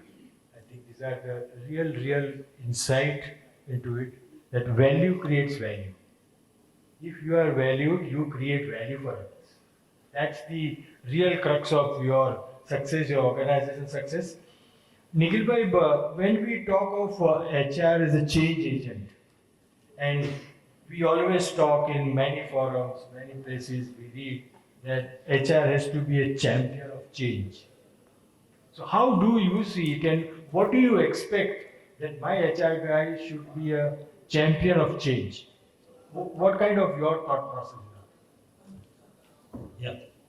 So first, let me bring every down to the over expectation of a CEO from HR today in the real world. Hiring, retention, leadership building, engagement, and it keep improving the performance. Now, this is a core competency. Second, I will talk about the change agent also. I've been lucky to see NVIDIA का नाम तो सबने सुना होगा, right? So NVIDIA is the fastest performing company, right? It has gone down, and my son is in NVIDIA, right? And he's passed out from IIT, passed out from CMU, and he joined NVIDIA. And you know the culture what these US companies have built, and I will tell you from where the problem started and why we talk so much about HR, right? And that has to be very clear in everyone's mind. The key takeaway. They pay so much, when you come at the home, half of your complaint goes away. Even though they have a complaint also, right, the ESOPs they are getting and all, okay, fine, we'll do something better. Whether they work 4 hours, 5 hours, NVIDIA doesn't care. So first, they attract the best talent, and they put them on the work by fulfilling them. Now, why I have given this example? When the organization is performing well, probably they don't need HR. HR do the basic job. And the work is that's growing so fast because of innovations and all. Why HR is required? When there is a constraint of resources. And HR being asked to manage those resources and keep organization performing. Now that's a reality. And that's what CEO keeps on asking. Whatever we are talking about, right? What we are asking, make workforce performing more. So the hiring and retention, leadership engagement, capability building, those are the keywords when you go back to the work. फिर आप जो भी बात करनी है करो. Now coming the change agent, right, or the change. Why HR has to be changed? Because they are the catalyst. Organization grows every stages when they're growing, right? And when they are same level, then you don't need the change. And change is inevitable. If you want to grow, your people changes, your market changes, your product changes, your geography changes, you are interacting multi-geography. So the culture keep on changing if you are growing. You need HR with an open mind who understand the change. Who is like, you can say, the fluid in the system. First, they establish the trust on both the sides. HR, my experience, and I also felt myself, HR is not for the employees or the team. Sorry to use for the wrong word. When organization grows, HR is for the leadership. Because they don't understand how the time is changing. So they have to invest more time with their leadership to explain the change. That's the first thing, because they don't understand the workforce which is coming from outside. They don't understand when they're bringing the business from other different geography. They don't understand when the people coming from inside, how tough it is for them to accept their culture.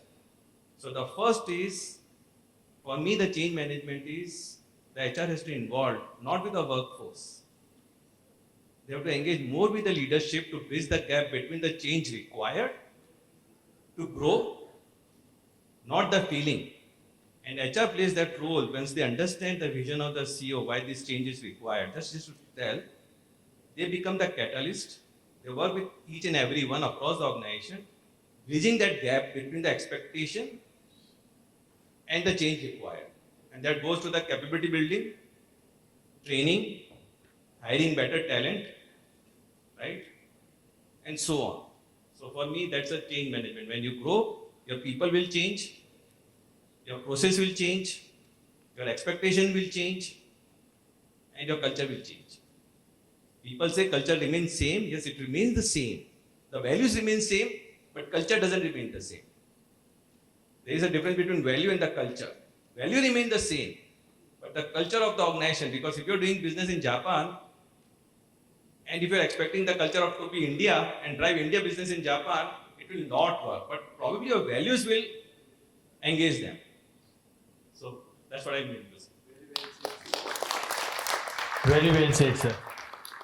You engage more with the leaders to create a direction. So bringing that how do we, Rankar Sahab, how do we create culture when at times the culture is agriculture? From there to create a engaged culture or a happiness index we talk. So how HR can play a pivotal role in cultivating, first is creating, And second is cultivating the culture. Your view, sir. See, what we did in our company, I'll share with you. We said that what is our vision? So we ran a one full day workshop of aligning people on what they think should be the vision of the company. So I kept quiet and I just prompted them, gave them thought process, and it came out of them. So one is the vision of the company where everybody as a whole team wants to go. The second is the value system which you want them to sort of carry during their behavior, whether it is among themselves or outside with the customers or with the government or with the society. So those are the value systems, like prudence, like dedication, like many others. So you create what are the virtues you want. So this is how you prepare first round. There is a interesting thing which you might have heard. There was one propaganda minister of Mr. Hitler called Goebbels, and he used to say that tell a lie 100 times and it gets accepted. I say tell a truth, tell what you want to say 50 times. So the first advice would be, if you have caught on to the right vision, if you have caught on to the right value system, which by and large came from them only, keep repeating them. Unless you repeat and repeat and repeat and repeat, it would not become part of your culture. It's just an untiring job. You have to just keep on doing. Suppose you want to place emphasis on cleanliness. So you have to actually show. Let me share a very interesting example. In 97, when I started Zydex and we established the manufacturing facility, so I told the guy who was hired as a factory, to run the factory, saying that I want the worker's toilet as good as the officer's toilet, and we are going to create a budget of 3.5 lakh rupees in those days to build that toilet. And he was like looking at me, sir, what are you doing? The toilet will go to, sort of pieces in 1 month. I said, look, this is my contribution in the society. I want to experience the best toilet they have ever used in their lifetime. Now what I used to do, every day I used to go to the plant in the first 6 months, and the first thing I would do is go to the toilet, workers' toilet. If I find one yellow spot, the whole factory would be on fire. My works manager had to come down, my utility guy used to come down, the guy who used to clean, maintain, he used to come down, and I used to take full parade. How this yellow spot has come, why this has not been cleaned up. And वो बोलने लगे, doctor साहब क्या करते, आते worker toilet जाते और जोर से चिल्लाना चालू करते. But that was a part of the culture. I wanted to imbibe the culture that it has to be clean to the level which my export would expect me to. मुझे कभी बोलना ही नहीं पड़ा, मेरी फैक्ट्री क्लीन करो. बोले यहाँ इतना हंगामा करते तो उधर क्या करेंगे? ठीक है ना? So all I'm trying to tell you is, culture building is a process which is hard, but you decide that this is going to be my culture, this is going to be right for my organization, and then keep on hammering. One day it will become part of the entire team and they will start accepting that as a part of the culture. Like in our company, and we always say, right from purchase head to the plant to this, I said, गरीब आदमी का एक पैसा भी नहीं काटा. Worker हो, contractor हो, उसे कोई फर्क नहीं पड़ता. अपना नुकसान हो जाए चलेगा, लेकिन गरीब आदमी का एक पैसा अपने घर में नहीं आना चाहिए. वो पैसा कभी भी पनपता नहीं. This is culture. So when they listen to this again and again and again from the CEO, ये और प्रोसेस नहीं है. We cannot unjust to the society. We cannot be unjust to anybody. We cannot be deceiving our customer. We cannot be telling lie to a customer. This is culture. So this is where I would define that how you change your culture.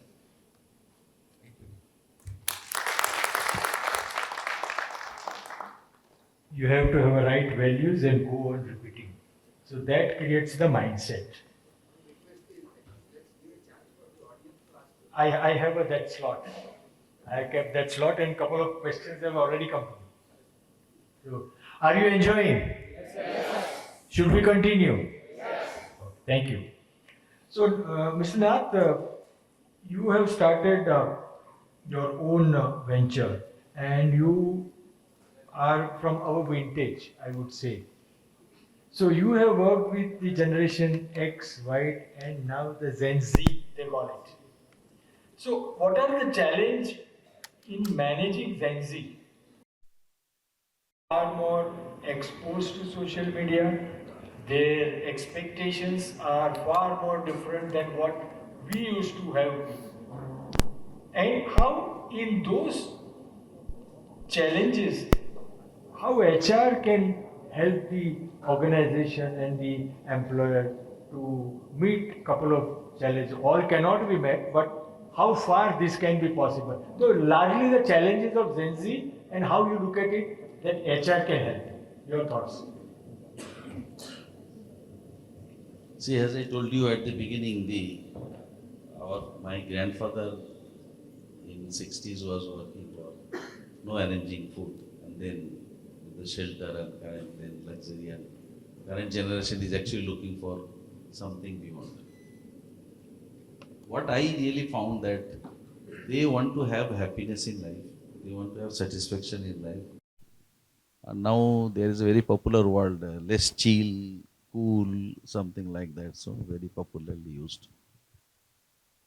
They are very sincere, and I think they are more mature than from our generation. First of all, let us accept it. More smart, very sharp, quick to adopt. So let us have a very high respect. Gen Z, they are really, high energy can be driven towards the right direction, and they can bring wonder.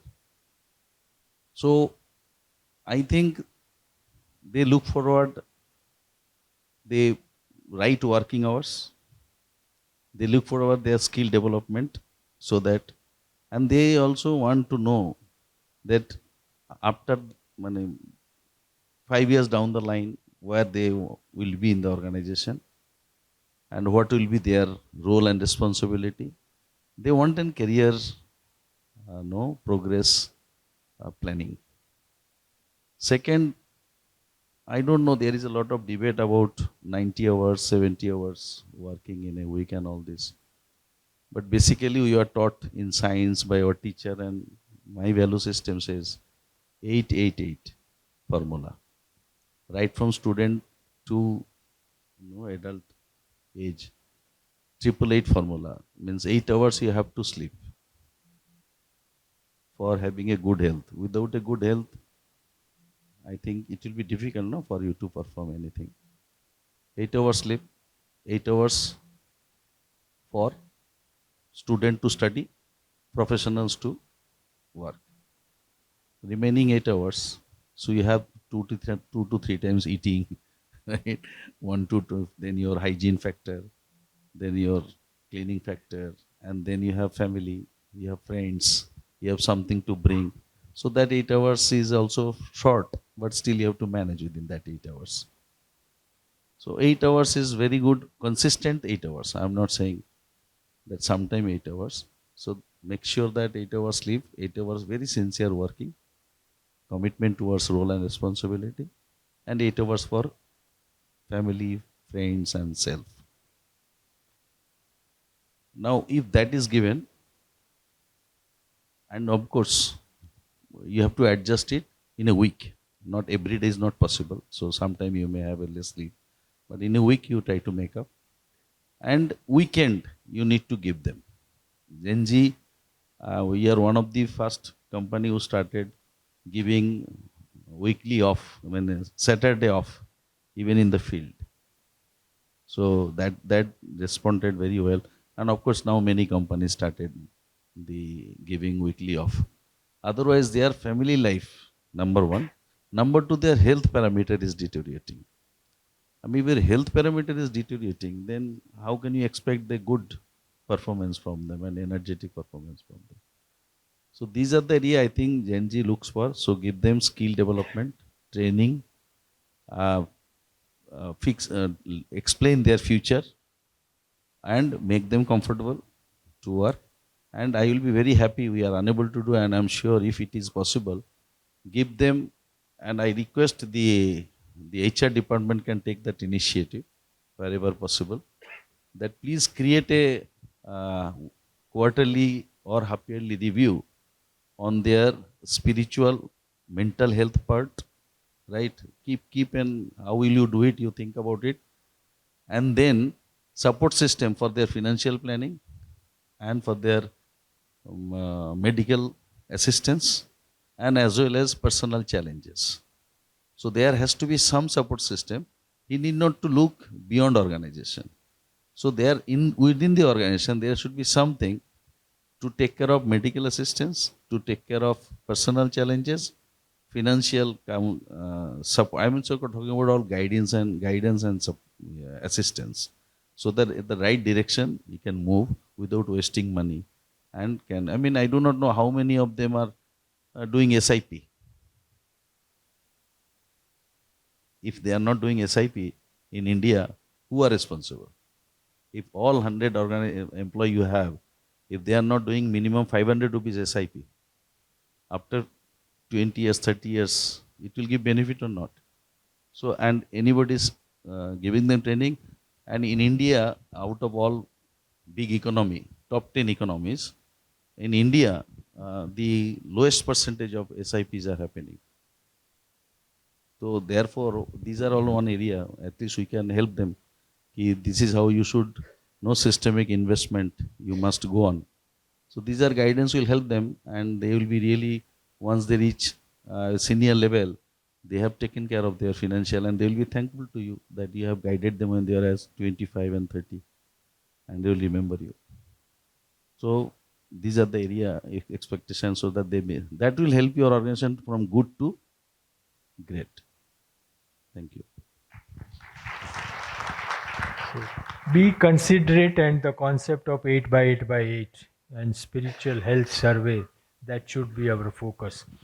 So that brings me to you, one of the dilemma of, I'm speaking on behalf of the HR professionals sitting here to Maulik Bhai, that many a times there is a HR interest versus the organizational interest, and there is a dilemma in HR professionals. Whom to follow? CEO or his corporate head HR? At times there are divergent views looking to their own, either a philosophy or a process or the way they want to operate. Your views, sir? It's a bit sensitive subject, but we thought that you have handled so many such situations where your personal experience will add value to the audience. Sometimes that happens. I'm not talking about letting people go, but I'm referring more to a way of doing things. Look, there are certain values that the organization espouses. Those should be, they should not just be very pretty words on a website. That's not very meaningful. If you've chosen values, it should be because those values are how employees would describe your organization. And they have to become Lakshman Rekhas. So they become a North Star, a compass. Now, I'm also not referring to situations where someone, whether it is a CEO or an HR person or anyone, wants to trespass on those Lakshman Rekhas. That also should be something which is very clear. Yes, no, and if it is a no, it has to be a no always. Then is the third question of the rest of the time. And I don't think that there is a divergence. On the surface, it might seem like it. On the surface, it might seem that the CEO wants things to be done a certain way, and the HR head wants things to be done a certain way. Most of the times, that difference is there because they're not willing to spend the time to dig deeper.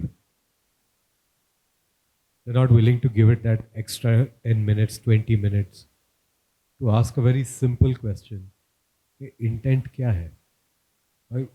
Tell me why it is that you want to do it this way. And if that 10, 15, 20 minutes is spent, then I think 99% of the time, other than the Lakshman Rekhas, you will find that there is a lot of overlap between what the CEO wants and the HR wants.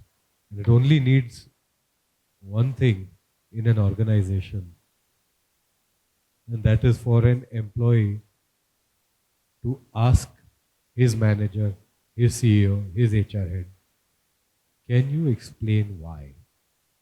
And if that space is given, if that respect is given when the manager or the CEO answers that question, I think we are mature human beings. We care about ourselves, but we care about people that we work with. We care about our company. We care about the values that the company values. And if there is a difference, most of the times it remains on the surface. We'll find enough common grounds, and when we start talking about the common grounds, really it won't matter. That big difference, if we are able to paper over it at home, if there's a difference about what to eat in the evening, whether to play with our kids or make them do homework, whether to spend an afternoon reading or watching. We have these differences in life with our spouses, with our children, with our parents, but we find a way to paper over them because when we come down to it, when we have that trust and understanding, we believe that there's much more in common. So if we can come to that level and give it that 20 minutes or 10 minutes, over a period of time, you will need less opportunities to ask that question. There will be more chances that you will know. And then there won't be that difference. The intent and the discussion, the concept of why, I think that we should keep it in mind. It's basically a space for a conversation. Exactly, sir. So very well said, sir. So Nikhil bhai, nowadays it's a talking buzz that the role of HR is changing in digital and AI environment. So how you see it? Is role of HR going to be there, or will it be completely AI driven? How you look futuristic HR in this transition phase? Yes, so I think AI is more a buzzword. Yes, it's been used very efficiently, but so let's talk about this is not the problem only with HR. And as I said, the system of records and system of engagement. System of records will totally automated, and today also is automated. If HR is not doing that, and if they're busy is just managing that system of record because they feel it's a control, and which I've seen. So if you're sitting on the payroll, if you're sitting on the information, right, that won't work for the future. So it's very clear. If you are expert of system of records, your growth will stuck. Let's talk about system of engagement, where AI can help you. So let's say if you're writing your own letters, right? Why you need to do that? Easily AI will do that for you. Now, if you understand your job function, how AI can simplify your work, and if you start telling others also in the organization, I think it will simplify a lot of problem. The problem will come the people who doesn't want to change with the time and with the technology. And this problem was since long. Let's say the people who have not accepted computer and they were writing the ledgers, right? Over the period, they have gone, right? It's the same problem. AI is for us to assist. AI is not to eradicate us from the system. So if you accept the AI, and I'm saying as an HR, how HR will help others, I don't know. But as an individual, if you accept AI, and if you tell how AI has solved your problems, probably that problem will not come with you guys. Will HR will remain there or not? Because then you become the first person to tell how to adopt AI, improve the performance, and give your best output. So don't sit on the information. It's freely available right in the world. See that information converts to the knowledge and knowledge to the action. That's simple mantra. So everyone knows the AI, everyone is talking this subject. I only talk one subject. Don't sit on the information. And don't try to control any system. Leave that on AI. Use AI to solve your problem. That's it. So acceptance of AI and leave the control mechanism. That should be the buzzword. So Ranka Sahab, I will request you that what is your personal success mantra?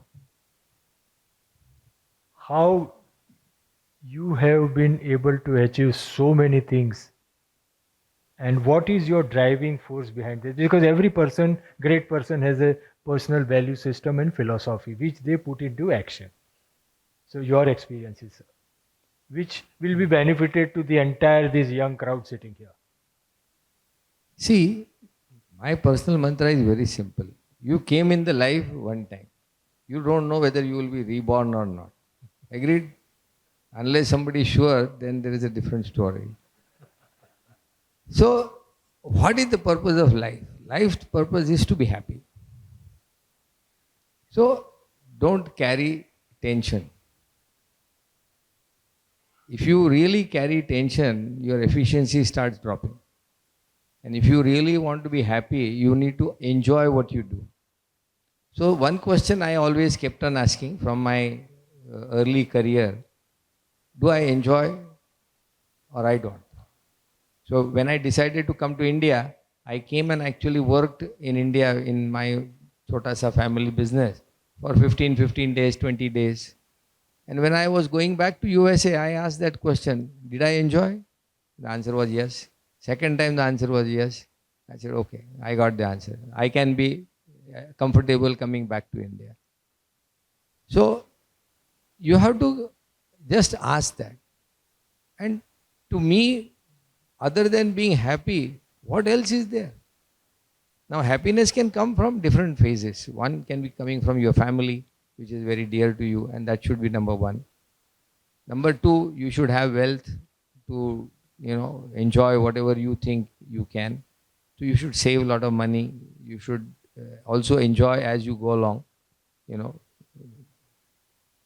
But most important thing, which has driven me, particularly in so many areas, is to improve this world. See, when you go back away, let's say, one question I would want myself to be answering is, would somebody remember me 100 years from today? Probably not, for most of us. But then, can we attempt to do something for which we can be remembered? And if you can find that answer, then do it. And I think that has been my guiding force. Like, I'll give you one example. Stop. I have nothing to do with agriculture. I am a polymer scientist. I understand nothing about agronomy. And today, with the passion that India, future generation must eat nutritious, safe, tasty food has driven me in the last 10 years, invested lot of money, which I have never invested in any project, to create an entire set of technology to make it happen profitably in one crop cycle and actually for all crops, a universal technology. Now that gives you happiness. That's changing the world. That the way the future will live. So think about that, how future will live. You need to commit yourself to sustainability. Why I am saying sustainability? We are all visiting this planet in the 21st century. But believe me, people who are going to visit in year 3000, and when the history will be read and they look at us, we are going to go into the entire history as the most selfish and stupid grandfathers and grandmothers ever visited this planet Earth. Believe me. So, your job in 21st century is to create sustainability, right from conserving resources all the way to recycling 100% and a sustainable lifestyle. So I think these are the few things which motivate me, which drive me to create innovations or to run the organization. And I always tell people, if you don't enjoy what you are doing, please put in your resignation letter on the same day and tell, I don't like you, I don't like what I do, thank you very much, I am gone. No problems. So that's a blunt message. If you want to be with us, be happy, love what you do, otherwise have a nice day. We'll be always happy to have a cup of tea or coffee with you. Thank you. Wonderful, sir. Enjoy what you do. So, Mr. Nath, share your experiences with HR, which you cherish, and what could be the learning for the HR guys from that, from a CEO's lens.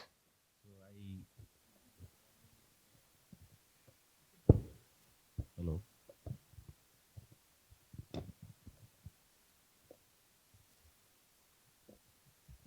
Sir gave me the idea which I was just thinking about. I promised you that I will tell you something which may be very helpful and help you in day-to-day life. I'd like to take up this point of happiness. Now, since I am from pharmaceutical and got an opportunity to work 15 years in research, and Zydus is the only company which has come out the NCE, new chemical entity, saroglitazar. So India is the Zydus, the first company in India which has discovered a molecule which failed. America, Japan, and Europe, they also did the research, but they could not come out.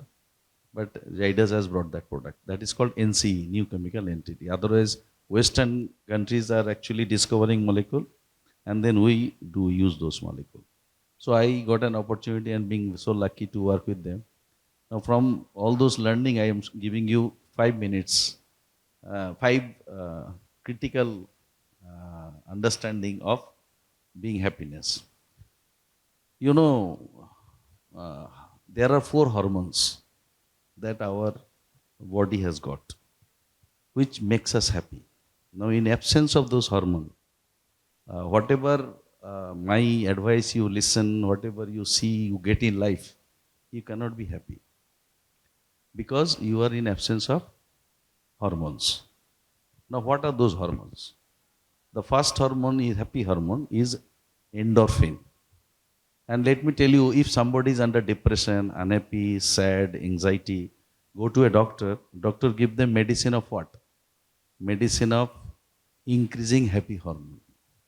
So he give either to increase his serotonin or he gives to increase his dopamine. Because the oxytocin and endorphin, we don't have medicine to increase. So these two heavily increased. So therefore you get into happiness. Now come back to you, how you do get those hormones and remain happy. First is endorphin. Endorphin hormones is released from the body when you are in active lifestyle. Means you are cooking, washing, cleaning, walking, swimming, cycling, Whatever you do physical activity, that gives you happy hormone named endorphin.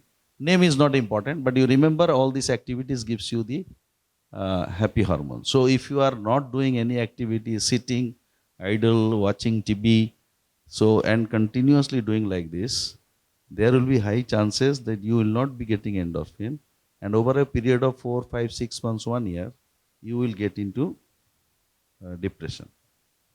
Number 2, which is serotonin. Serotonin, how do you get it? Serotonin primarily comes from sunlight.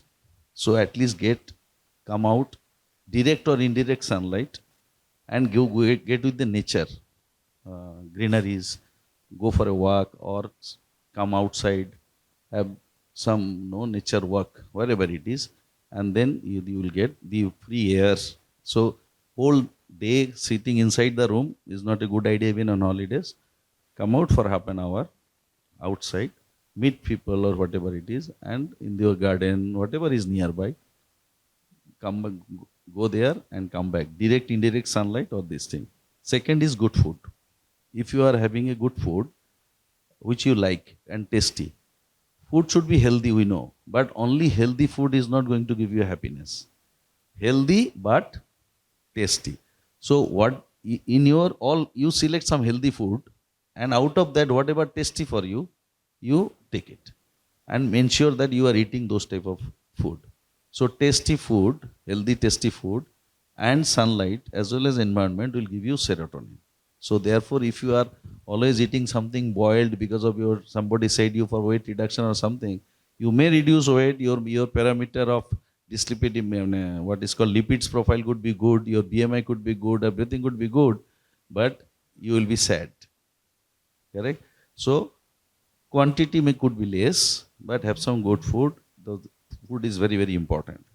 That is number 2. Number 3 is dopamine. How do we get dopamine?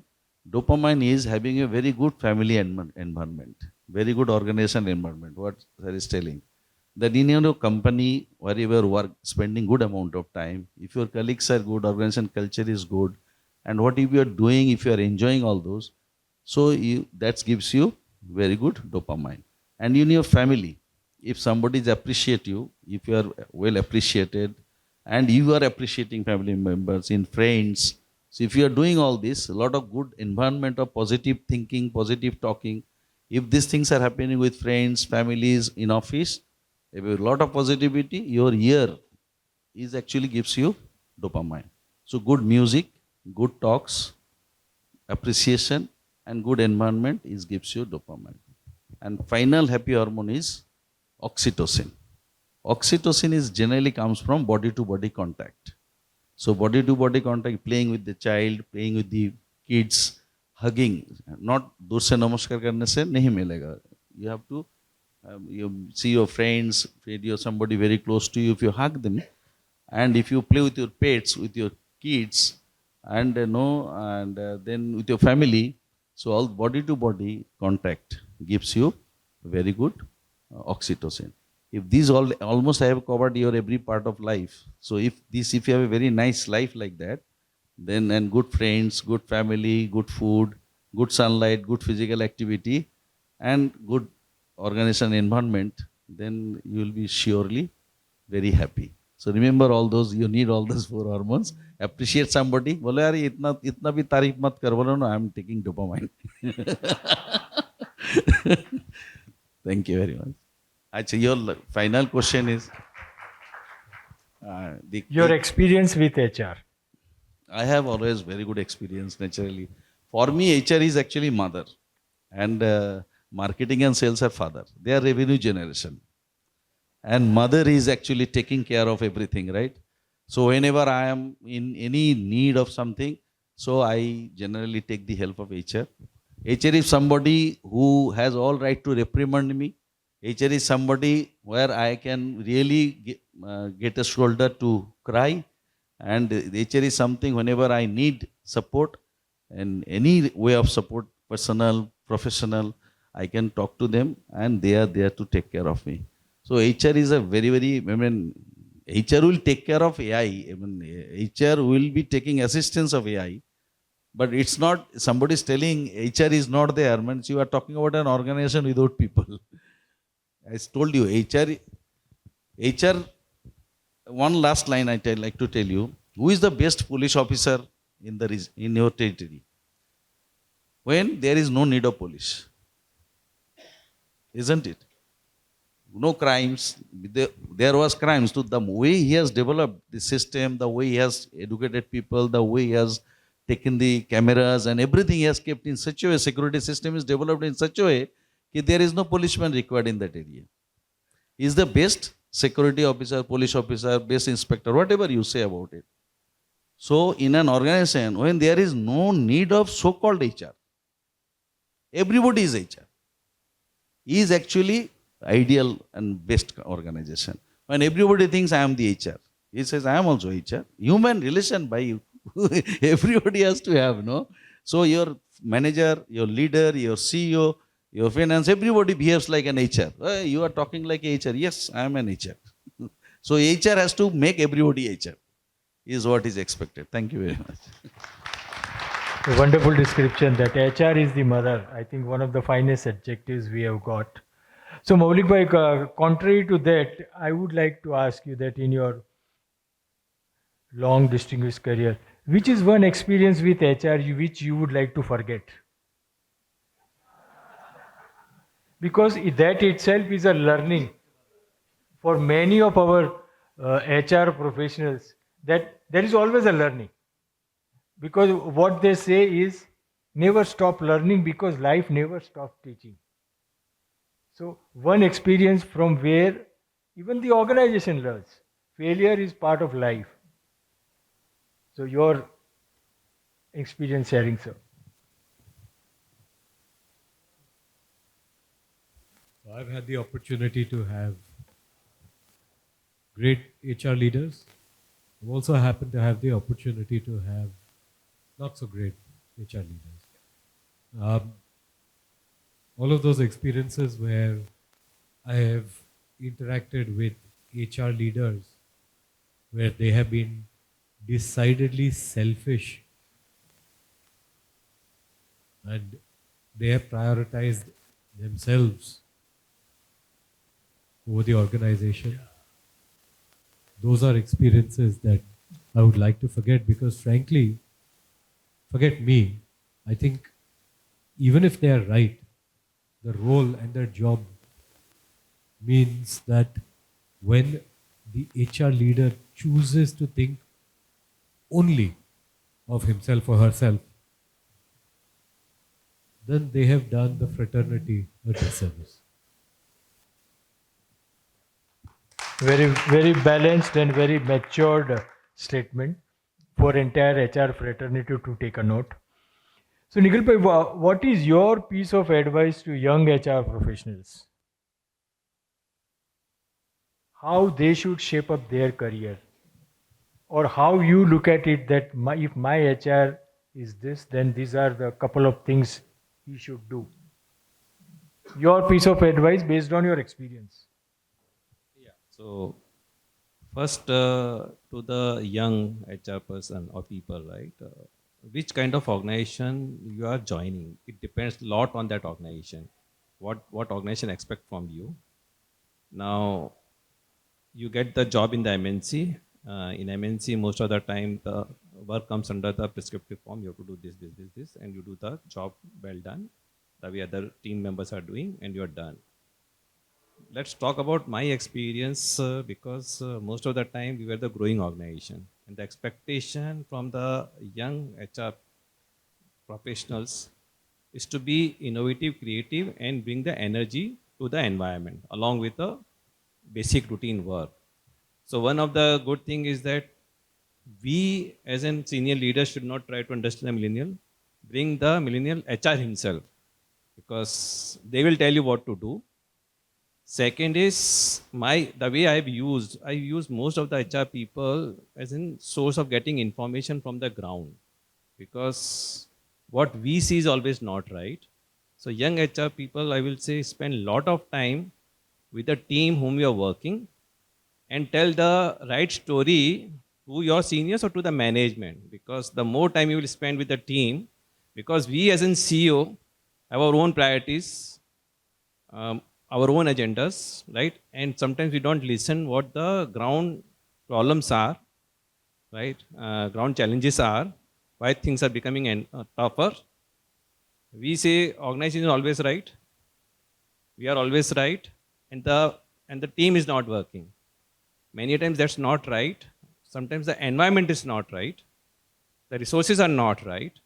If you as an HR person, young HR person, just make sure you tell the right things to the senior management or to the manager or to the leaders who are the custodian of the system who are working to correct it, I think that's my expectation. And that's what I did. Be truth, what is happening on the ground. Rather than telling what I want, I always listen what things are coming from the ground. So environment is right and you speak up a stand and say something.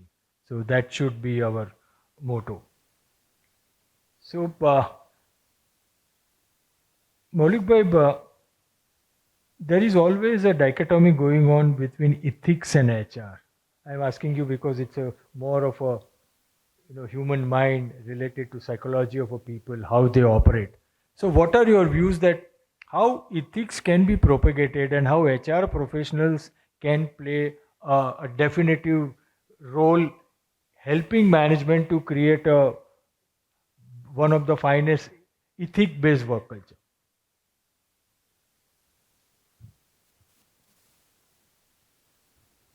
Dr. Raijada, I genuinely wish I had an easy answer for this. I remember 15 years ago, our CEO asked HR a simple question that when we're interviewing candidates, is there an assessment that we can do which will allow us to measure their honesty and integrity? And I think we spent a lot of time asking that question and spent a lot of money asking that question. And that answer, I don't think there is a universal single answer. This is a test, this is an assessment, and basis this, you can be confident that this person will not. Ethics is also a very funny thing because sometimes I feel like people start imagining that ethics is a luxury. Everyone can be ethical when they can afford it. But when they cannot afford it, they will have a weak moment. They will ask themselves, what should I do? I know what I would do, but it's a difficult question. And if you ask me, if there was a way to clearly put a label and a stamp on someone and say this person is ethical, and it was factual, I would take it. But in my opinion, the real answer simply is that I will choose the person who spends a lot of time worrying about which path to take. Because most of the time, there is a little bit of Karan in us. There's a little bit of Yudhishthir in us. There's a little bit of Duryodhan in us. And sometimes there's a little bit of Shakuni in us. And I think when we look back at our stories and our mythologies, what we value is the fact that all of us are a mishmash of all of these. Most of the times, we can claim to be one. But the rest of the times, when it really tests us, the real test of whether a person is the right person is how easy is it for them to take the right or the wrong decision. Thank you so much. It was a real answer coming from heart. It also depends on the value system one has and how he tries to implement it when he joins the organization. So, Mr. Nath, when we say this ethics and HR, how do we foster collaborative environment? Because you have built up your own entire organization. So, what do you see that the critical attributes to build foster collaborative environment? See, to me, ethics, principles, honesty, these are all different words. Ethical means killing a man is ethical? Killing a person is ethical? No. But if you are in army and in the border and some enemy is entering, killing him is ethical or unethical? So, ethics is decided, right? Principle is yours. Let us have this clarity. I have a principle, but my principle and my ethics of our organization could be different. Correct? I don't want to give a thappad to somebody. But if I am in army, my organization has some ethics, no? There is some instruction. So I have to follow. So setting an ethics is first more important. How are we setting an ethics in the organization? So then we say it's a actually fantastically ethical organization. So that is very, very important. I am a young HR person. I need to understand what is the ethics of the organization. And accordingly, sincerely, and we have to do this thing. Because that is definitely decided with some fundamental. After 2 years, working in the organization only, you will be promoted in the next level. If that is the ethics has been in the organization, I have no right to break it, right? So I have to make you understand, wait, you are just 18 months, after 2, 3, 4 months, I will be surely, or 6 months, I will be able to do it for you. Now, collaboration is very, very important. See, interdepartmental collaboration, because if you want to grow as an organization in the next level, so you need leadership and you need more competent people. So in that case, if your people are collaborating and exchanging and sharing knowledge and experience, ideas, then you will be getting better leaders for tomorrow. So therefore, you have to create some project where HR person will be there, finance person will be, marketing person will be there. Though there will be a project, they will be working for a common goal for the organization. By working for the common goal in an organization, so they will be learning from each other. And because they are spending 20% or 30% of their time for the project to help the organization to grow or to achieve that project, which is for the time period. When you are doing such project for the organization and departmental people are there, they will automatically collaborate.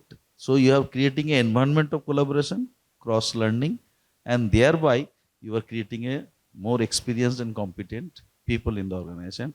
When you need leadership team, so they will be able to drive your business better in the new opportunity. Thank you. Yeah. Create value-based projects and make it more collaborative. Sir, Dr. Ankab, when we say that we want to build a brand HR and we want to create a great place to work, nowadays there are a lot of organizations which give this award. That apart, in real sense, what and how HR can play a role to build a great place to work? See, I'll again share my experience with you, see if it works for you.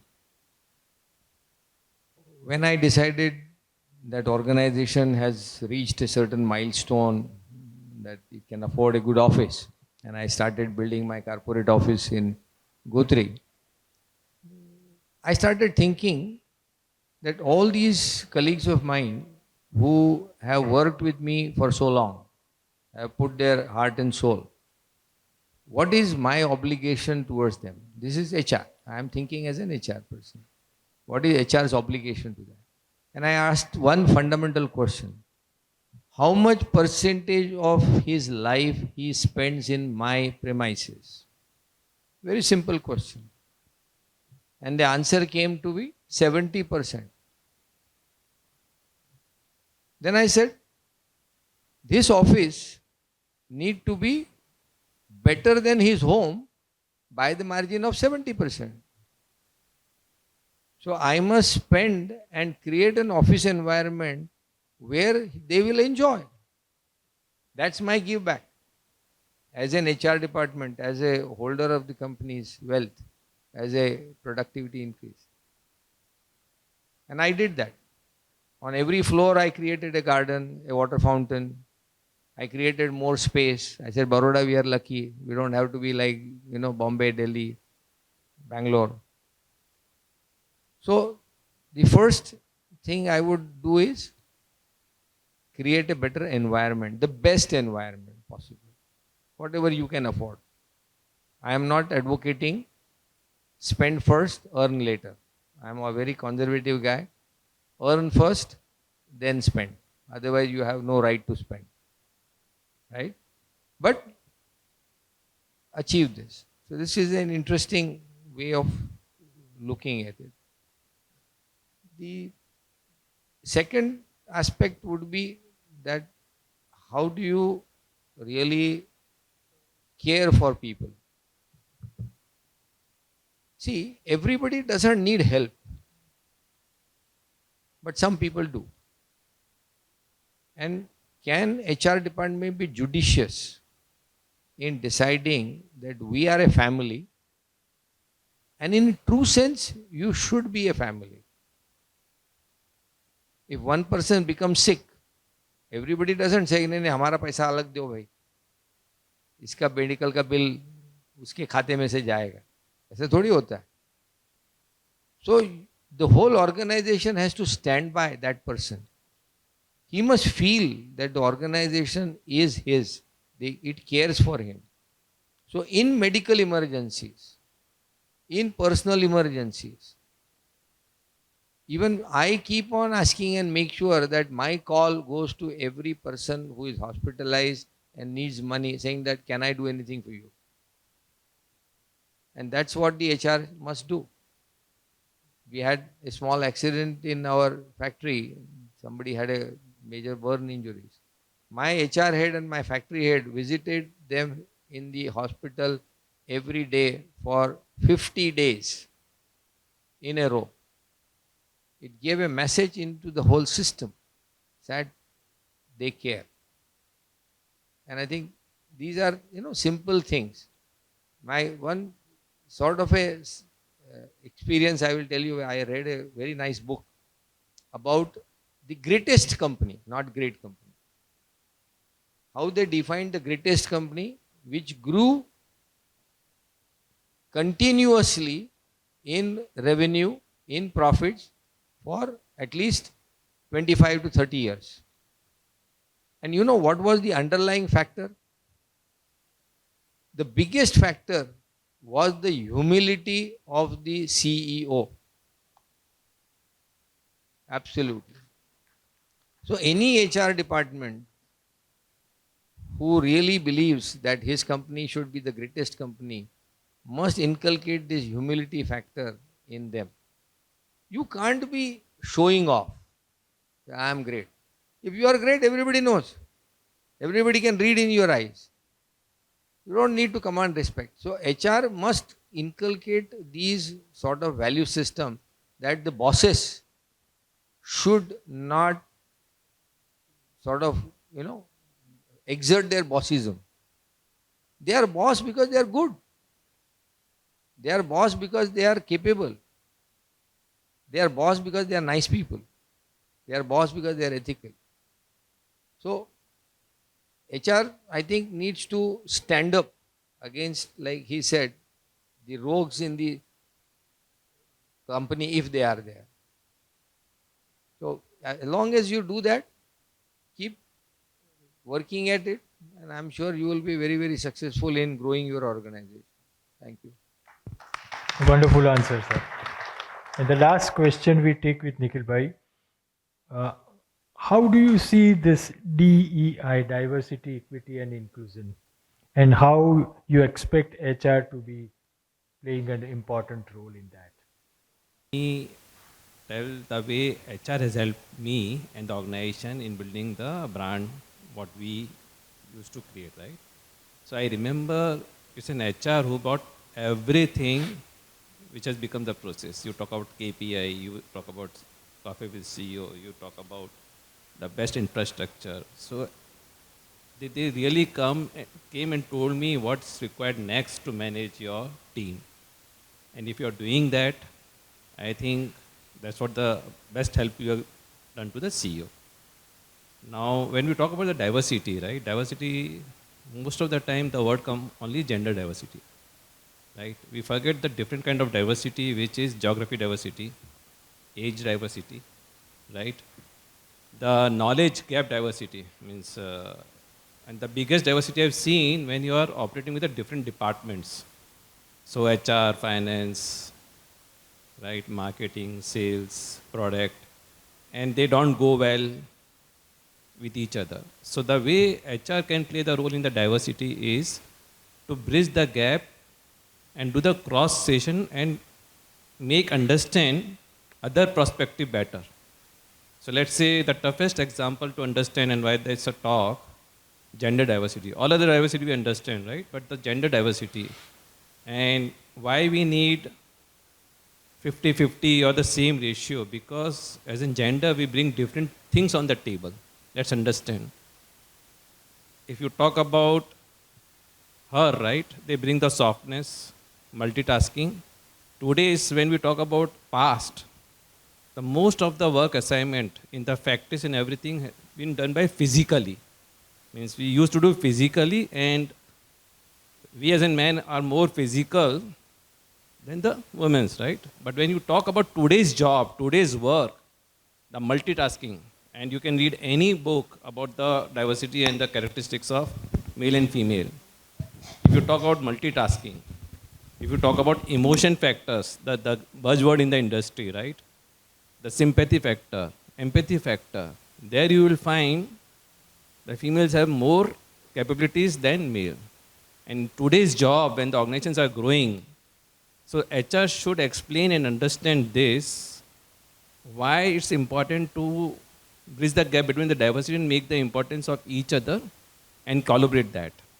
And if you use all this toughest thing, I think you can really resolve the geography diversity, age diversity, knowledge diversity. Diversity is all about the gap, nothing else. If you help them bridging that gap, I think you are doing your job best. Thank you very much. We can take a couple of questions from the audience. Anybody would like to ask?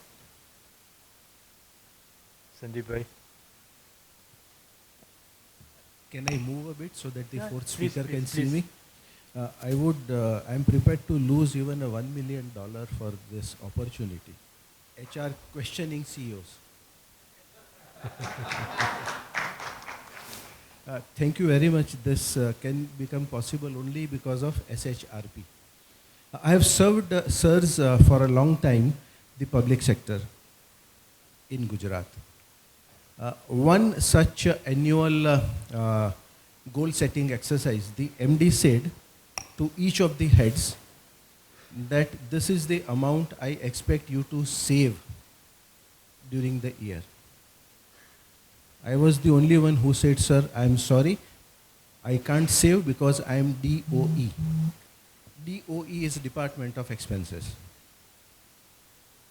Now, in your careers, gentlemen, as decision makers, as top bosses, you would have come across a dilemma where you would have said no to a financial proposal to an HR head.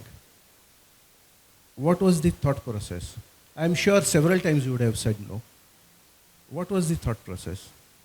A small hint, I still continue to exist. Over to you, sirs, especially Dr. Ranka and Malik Bhai. See, the only reason I would typically say no to any good proposal, if my survival is at stake. Any entrepreneur, any company which does not survive is anyway dead, is of no use. So the rule number one at the CEO's table is to survive. Once you are assured of survival, then any good proposal which is in the interest of everybody should be said yes, and you should be considerate. Now, there are different ways of managing how much wealth you should keep aside. And my way of decision making most of the time is, I always ask myself, does the organization needs to grow? Or I want it to grow? The first is a need of the market. The first is the capturing of the opportunity. The second is my ego. The second is my desire, which I am pushing on my colleagues. And that's the bad part. So, those are the people who go by the second, they mess up themselves, and their company is closed down. The first category always keeps on doing well. So, you need to always look at the proposals also in that light, saying that is the proposal allows you to grow, or it can cause a doom, and you will not be able to sustain in the future, because you have to project it in the future. So every proposal, its cascading cost for next 5 years, 10 years, 25 years. If you think that your company is going to go 100 years, think of 100 years. That's the way I would decide. Thank you very much, sir. Any more question? Molly, please. Sorry. Sure, no problem. Please. I like your mic better. Okay, this has come.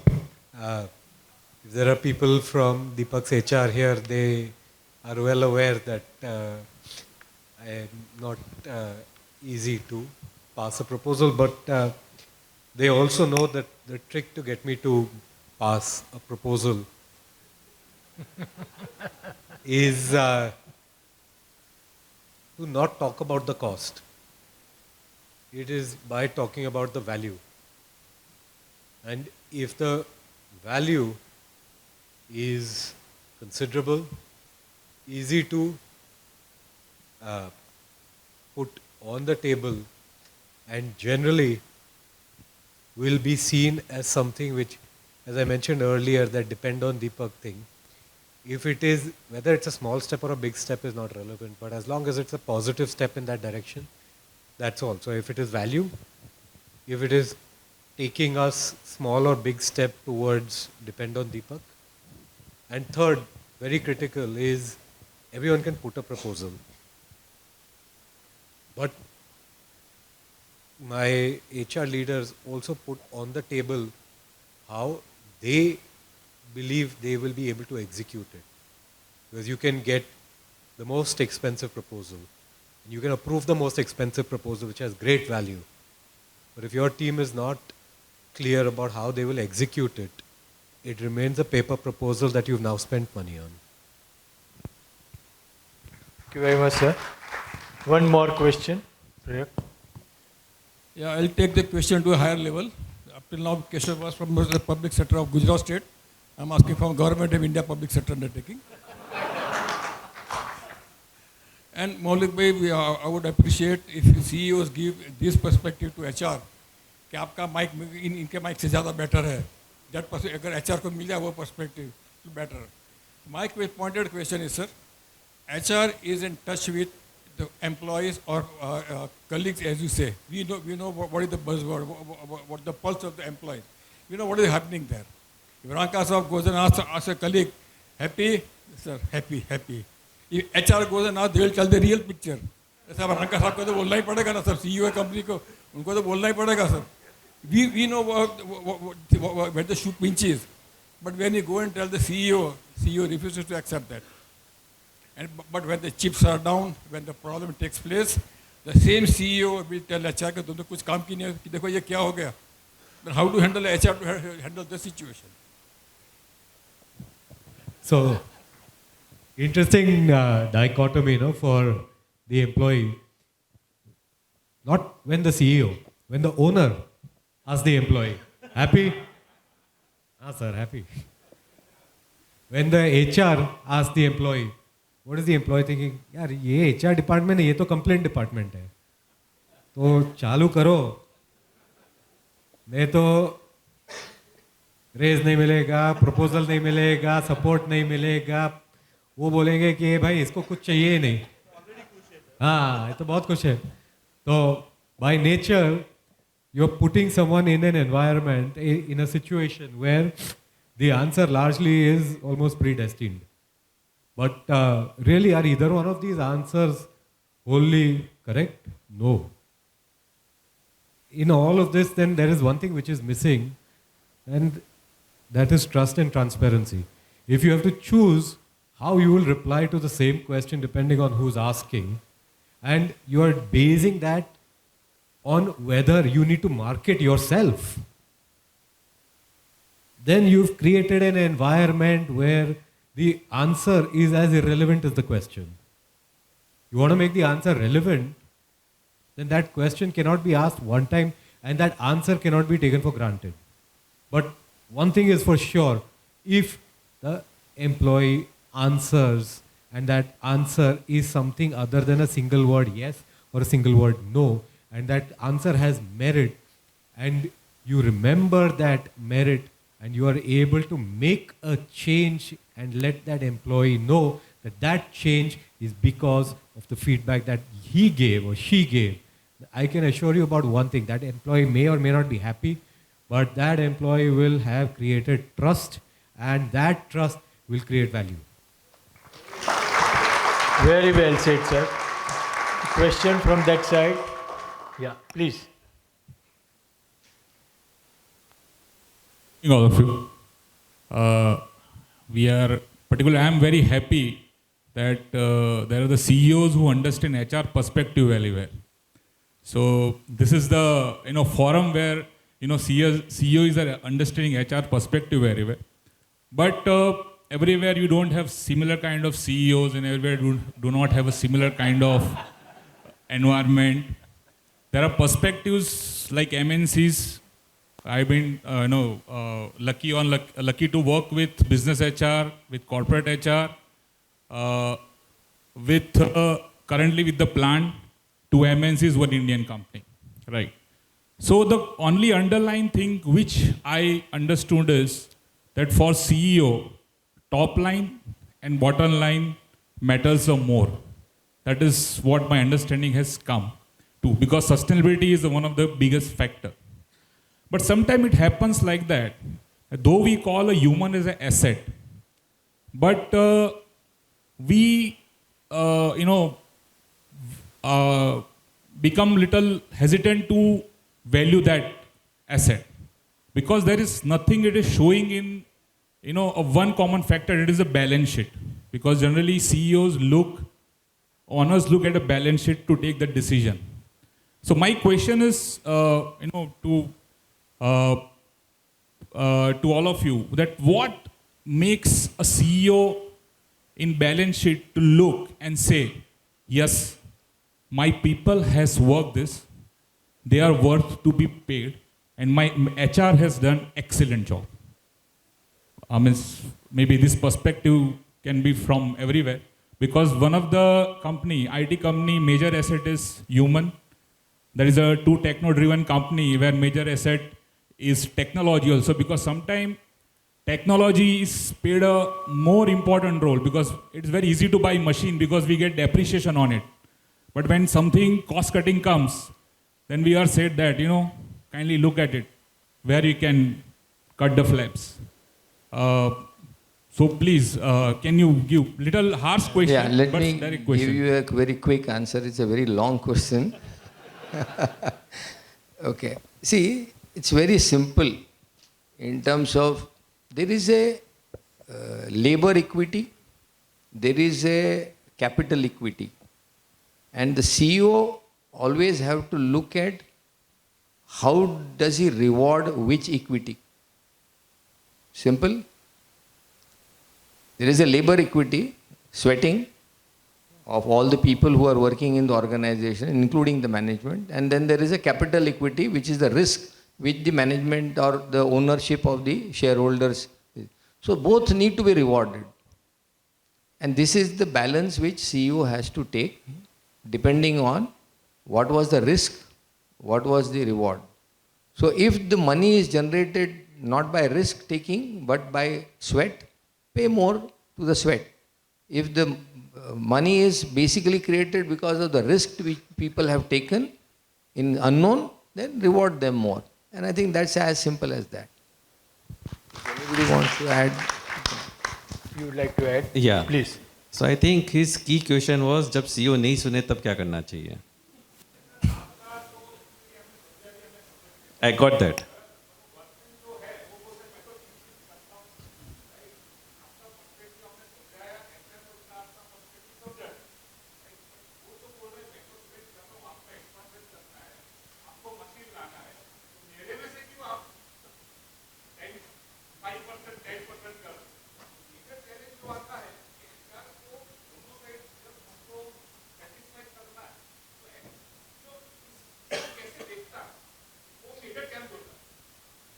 So that तो he said that, right? I think I can address your second question. जब CEO नहीं सुनता है तो HR को क्या करना है? That if you learn that, half a problem will solve, and then you will be acting like a CEO or the owner, right? But जब CEO नहीं सुनता है तब HR को क्या करना है? ठीक है? I think every HR person should go and understand the business first. And the first thing, after understanding the business, he has to establish the trust. See, that is most important. Nor you are CEO person, nor you are people person. If you establish that trust, and when you talk that discussion, so let's say we talk about the psychology, right? What discussion you are doing, what time? If CEO is into the mindset of controlling cost, and you are talking all those things, he will not probably listen to you. And it will go to counter. So the first is, I think, establish the trust, understand the business, and understand the CEO when you have to go and tell him the right and the fair things. Mostly it's a soft skill. Let me share a story with you. I was doing very well, and everybody started saying, let's give more money to all the people. So I said, fair enough. Ask anybody who feels that he deserves more, he should come on the board. I am not going to sit there. There are 4 people, senior people should sit. And everybody should explain that 4 people, what is the value they have created for which they should be awarded. If anybody can justify, pay them. And not a single fellow came. Because everything was coming out of the innovation, it was not out of their physical sweat. The profit margins were not out of the physical sweat, but it came through the innovation. And that's why nobody came, so nobody was given. So the answer goes like that. One more last question. We can have that. I think, Amit, we can do it afterwards. The last question, balance, we can do interaction offline. Good evening, sir. My name is Ridesh Kirtania and I am HR student from Narmada College of Management. My question is, if you could create one new HR role that doesn't exist today, what would it be and why? He's talking about one unique HR role, a futuristic role which does not exist today. AI agent. If you can go and do agentic AI in HR, that's a profile not exist right now. I think we had a wonderful discussion. We had spent and deliberated a lot of issues. Thank you very much, speakers. So if we look at it, the whole process, CEO HR partnership is largely a strategic partnership. It needs to be aligned with a lot of long-lasting trust based on culture building, workforce planning, and it is only possible with trust and open communication. The benefit could be better engagement, better talent management, and better business performance. As an HR folks, we have to be constant learner and we have to be optimistic. We cannot live on past. We have to earn our bread every day, but it does not stop there. You have to plan for your bread tomorrow. That is should be our motto.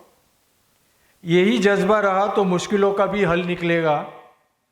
जमी बंजर हुई तो क्या हुआ, कहीं पानी भी वहीं से निकलेगा. ना हो मायूस, ना घबरा, ना अंधेरे में साथी. इन्हीं रातों के दामन से सुनहरा कल भी निकलेगा. Thank you very much. It was a wonderful audience and wonderful thing. Thank you. I think I, on behalf of the entire panel, tell you, you have been a great audience. You have patience to listen to us for so long. Thank you.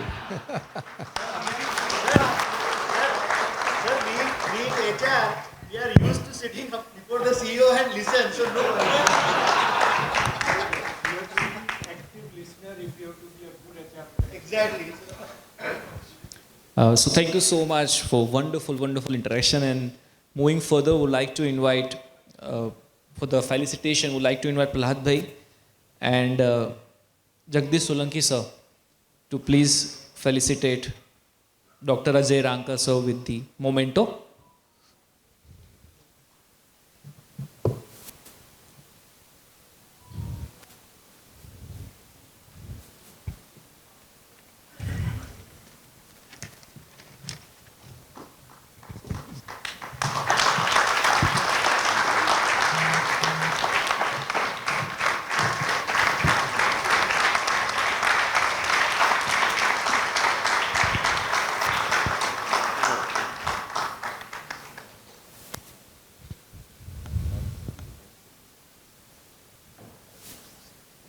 I would like to invite Hiren sir and Bhupendra Singh sir.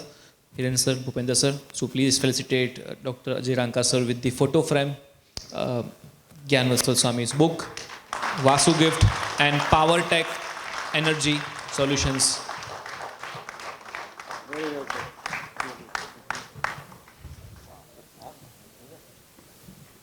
SHRP is always about lots of mementos. And this is what the always appreciation we get. Moments and memento. Absolutely right.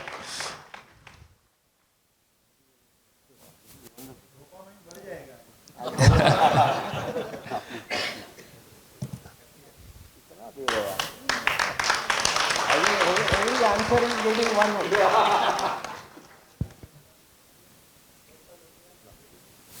So can we have a big round of applause for the wonderful, participation, interaction, wonderful answers. One memento, one round of clap. Yeah.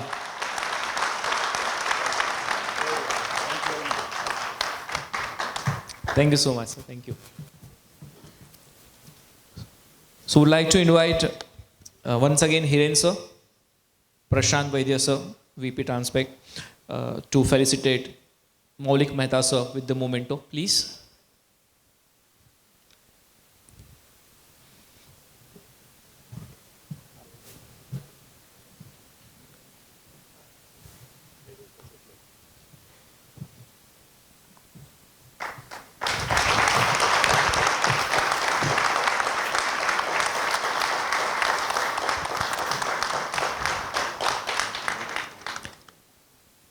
So can we have Rajesh sir also quickly? Yeah, please sir. Hiren sir, stay here. Would like to invite, Rajesh Palka sir, please join us. Once again, Maulik Mehta sir for photo frame, Gyan Vatsal Swami book, Vasu Gift, and Power Tech Energy Solutions memento.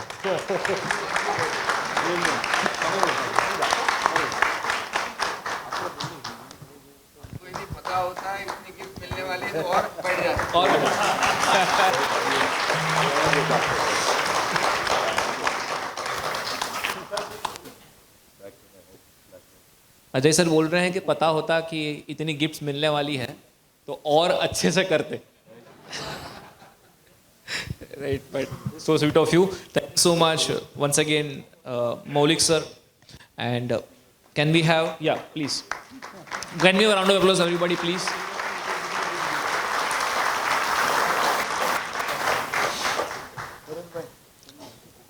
One memento, one photo, is it? Great.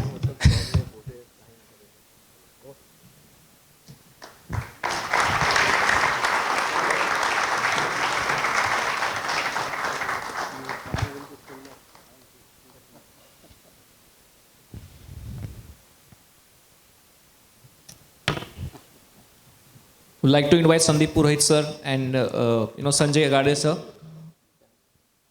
for felicitating MS Nath sir with the memento, please.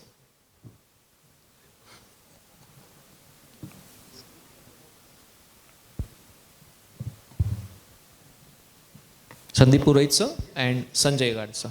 Yeah.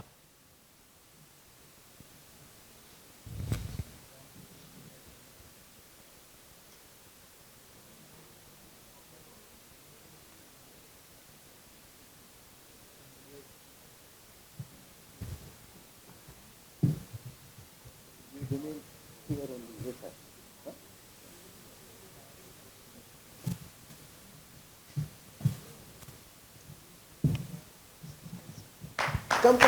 Thank you so much, sir.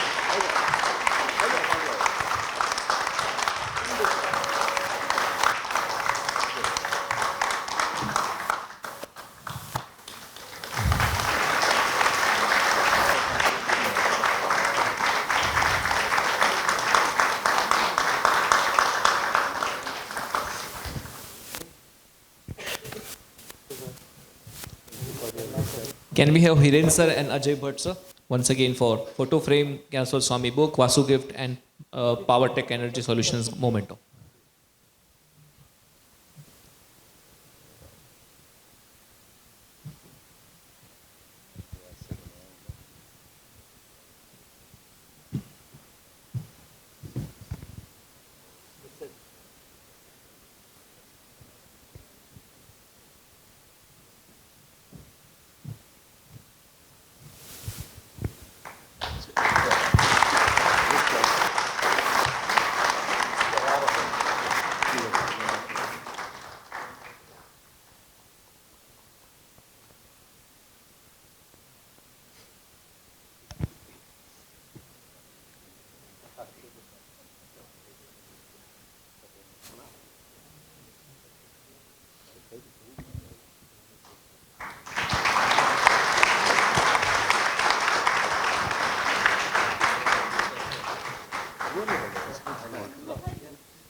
Thank you so much.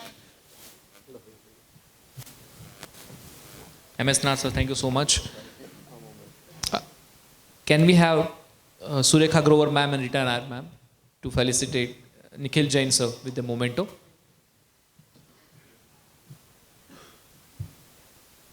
Surekha ma'am.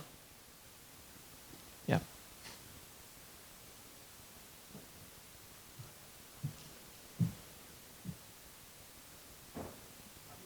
Yeah.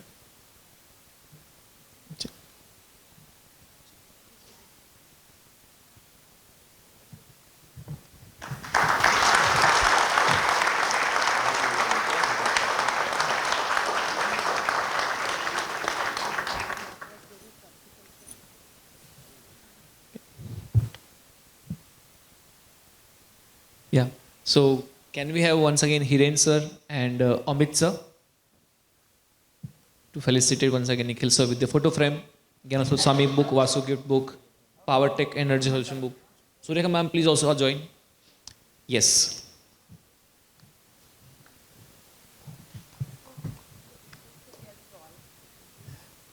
Please ma'am.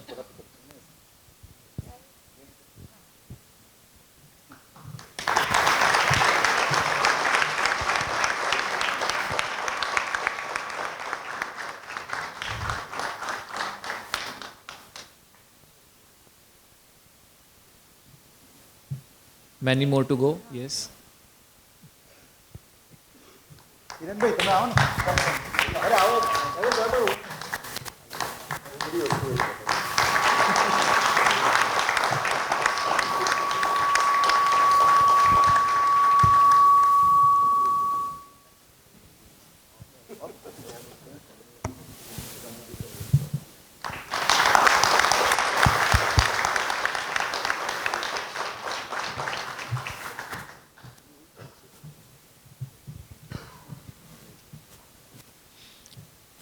I'd like to invite Anand Panchal sir and Jigar Shah sir on the stage to felicitate Dr. S.K. Rajadas sir with the memento.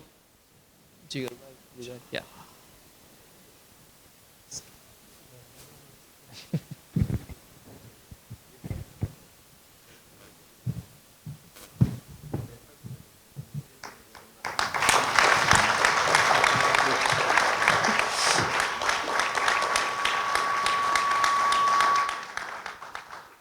Hiren sir would like to invite you for the honor. Can also Swami book, Vasu gift, healthcare and power tech energy solutions gift temper by Hiren sir. Yeah.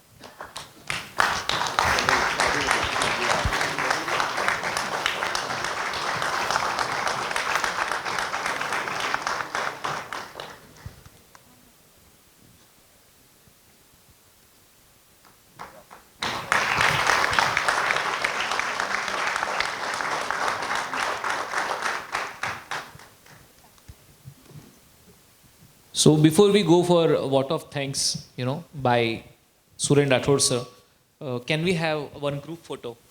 So we can have the wonderful moment with all of you. Can we have a group photo, please, sir? Here, sir, all the seniors can join, please. Hiren sir, you can help me with that.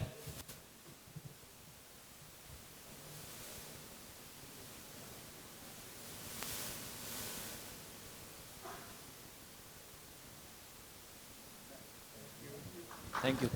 So one, थोड़े और minutes के लिए we would like to have you on stage, please. So can we invite Suren Rathod sir once again, Vice President HR IDEX Corporation, for vote of thanks, please.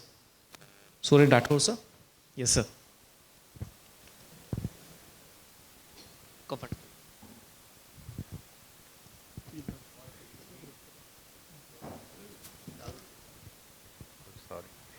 What a evening it is.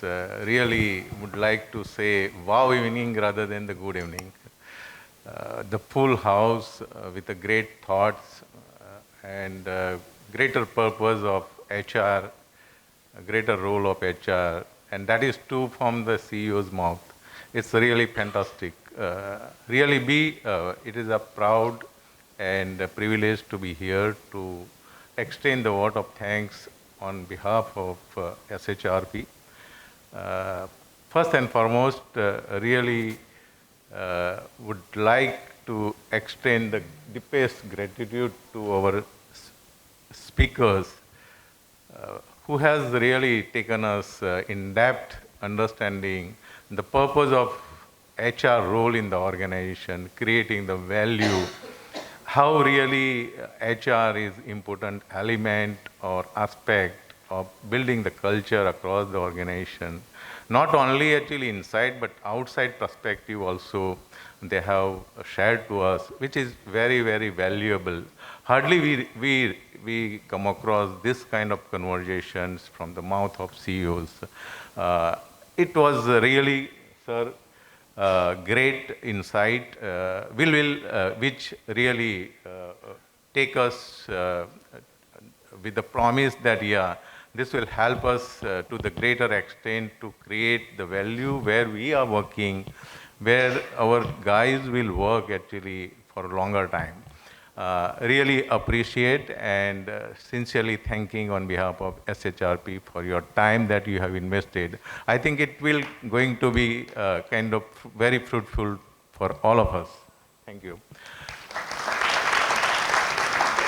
Secondly, I would like to thank our own Dr. Rajada sir for navigating the discussion or the conversation, I would say, to the level that it need to be. It was a great conversation that he has led, and which I am very much sure that each level of the HR professional would have benefit out of it. I am not sure about it, how it has taken him time to think of it, but there was not a single element of HR kind of journey he has left for us. So really, thank you, sir. It was a great kind of conversation.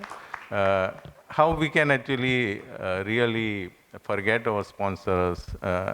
Really appreciate continued support to from our sponsor to the SHRP to organize this really meaningful and purposeful HR gathering from time to time. Thank you for that.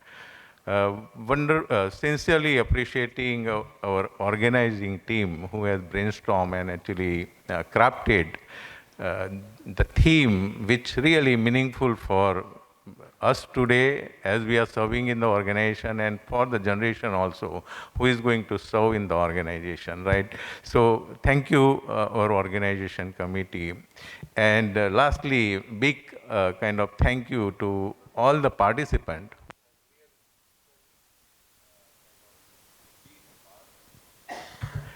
Be the part of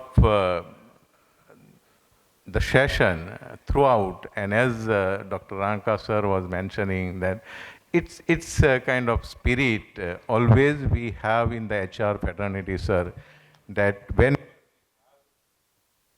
we have the value kind of conversation, we are always there. Thank you. Thank you so much.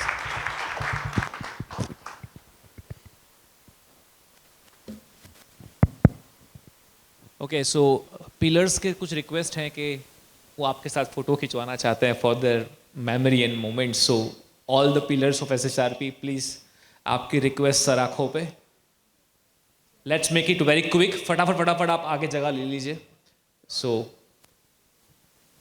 Fast all pillars SHRP please join.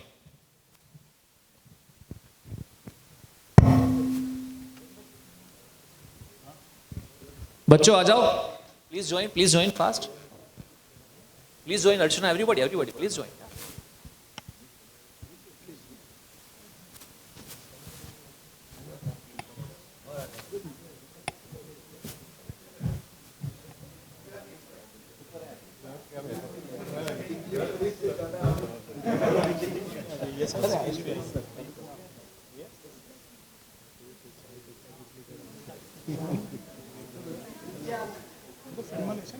Quick.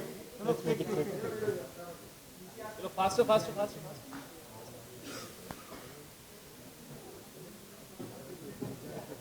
बैठ जाओ.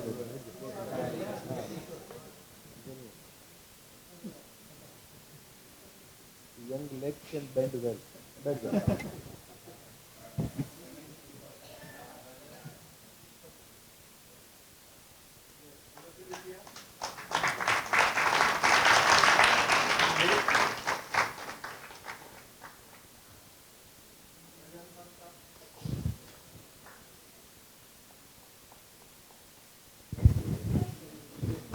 Wait.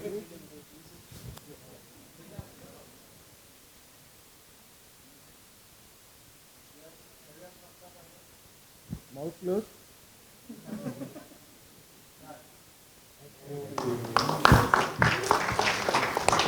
Thank you. So before we move forward, अभी dinner में आधा घंटा बाकी है. We have still 30 minutes because we have something for you. Still we have 30 minutes. So please कुर्सी की पेटी बांध के रखिए. बट बिफोर डिग्निटरीज स्टेज से नीचे आए उससे पहले I would like to give everyone standing ovation for the contribution for everything throughout the journey of 200 years of experience what they made is a contribution. Let's give a big hand, a very big hand to each and every dignitary. Thank you so much for spending the time with us, for giving us a wonderful knowledge, for a great contribution. Thank you so much. We are always proud of you. India is always proud of you. At the end of the world is always proud of you. Thank you so much. Means a lot. Thank you. ताली इतनी चलेगी क्या? Let's give a big hand everybody. Fantastic.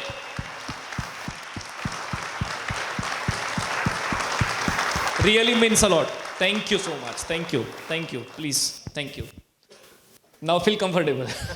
Thank you. So आप में से बहुत सारे लोगों के कुछ क्वेश्चंस थे during the session. Please take your seat. Still we have 30 more minutes. उसके जवाब एक स्किट के फॉर्म में मिलने वाले हैं. So whatever you are discussing in a questions, we have initially also taken some questions and the team SHRP has prepared a amazing skit. The concept is HR कल, आज और कल. This concept is, it's a journey showing how HR is being seen by students, how it works on the shop floor, the challenges of AI, and how we can, utilize AI as a powerful human touch and importance of industry relation. Lots of amazing insights on HR.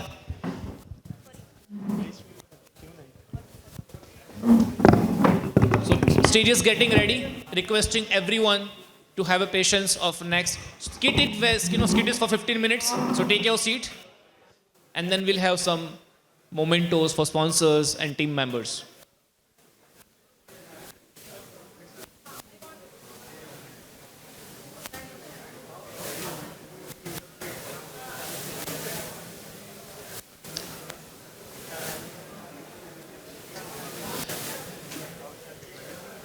So guys, we can understand, but please take your seat. Please wait for 30 more minutes.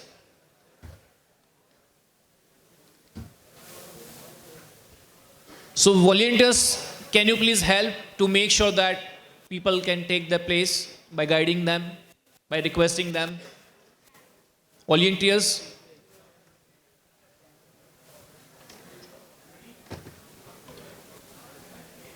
So team, over to you.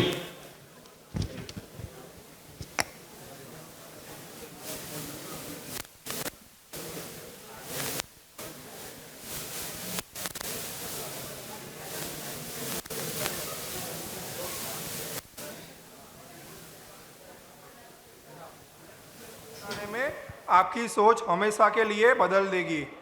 आज का सफ़र में आप मिलेंगे new जॉइनी से, जो सोचता है HR सिर्फ इंटरव्यू लेने के लिए होता है, पर एक एचआर ऑफिसर जो समझने है एचआर सिर्फ नौकरी देना या लेना नहीं, बल्कि इंसानियत का पूल होता है। आप देखेंगे कामगार जो अपनी परेशानियों को एचआर के सामने रखते हैं। आप मिलेंगे मैनेजर से जो हमेशा कॉस्ट कटिंग के पीछे भागते रहते हैं। तो चलो सब देखते हैं न्यू ज्वाइनी की एंट्री।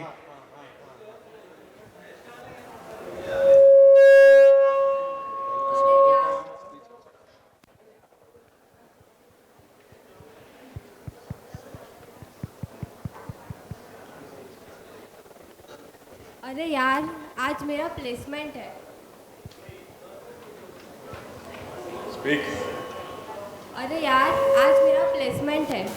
एचआर वालों का, एचआर मतलब इंटरव्यू का सवाल जवाब और टेंशन ही टेंशन। ये एचआर वालों का काम ही क्या है? सिर्फ आना, मार्क्स देखना और रिजेक्ट करना। अरे बेटा, एचआर को अंडर एस्टिमेट मत करो। एचआर तुम्हारे पहले दिन की घंटी से लेकर तुम्हारे रिटायरमेंट तक के पार्टी का साथी है।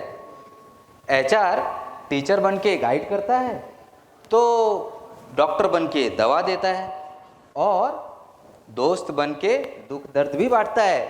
क्यों, है ना सर?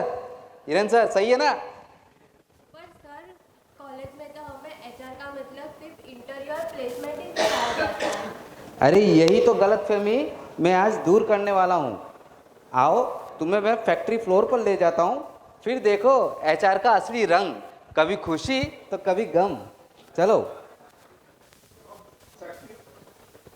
अब फैक्ट्री फ्लोर पे देखते हैं होता है क्या। मैनेजर साहब, मशीन का सेफ्टी गार्ड तो खराब है। हम तो रोज रिस्क लेकर काम करते, हमारी जिंदगी वैल्यू है या नहीं? ओवरटाइम का पैसा अभी तक मेरे अकाउंट में नहीं आया, सिर्फ प्रॉमिसेस। सैलरी स्लिप में कुछ और हाथ में कुछ और। कभी कभी तो मुझे लगता है एचआर बस बॉस का चमचा है, कंप्लेंट्स भी दबा देता है। शिफ्ट टाइमिंग को बार बार बदलते हो, फैमिली लाइफ में प्रॉब्लम होता है, घर पे मम्मी पापा के साथ भी प्रॉब्लम होता है। शिफ्ट रोटेशन से घर वाले परेशान हैं, ना बच्ची को टाइम दे पा रही हूँ और ना घर वालों को। सोशल लाइफ तो कुछ रही नहीं, और खुद के लिए टाइम निकालना तो इम्पॉसिबल है। आप ही बताइए, करे तो क्या करे, जाए तो कहाँ जाए?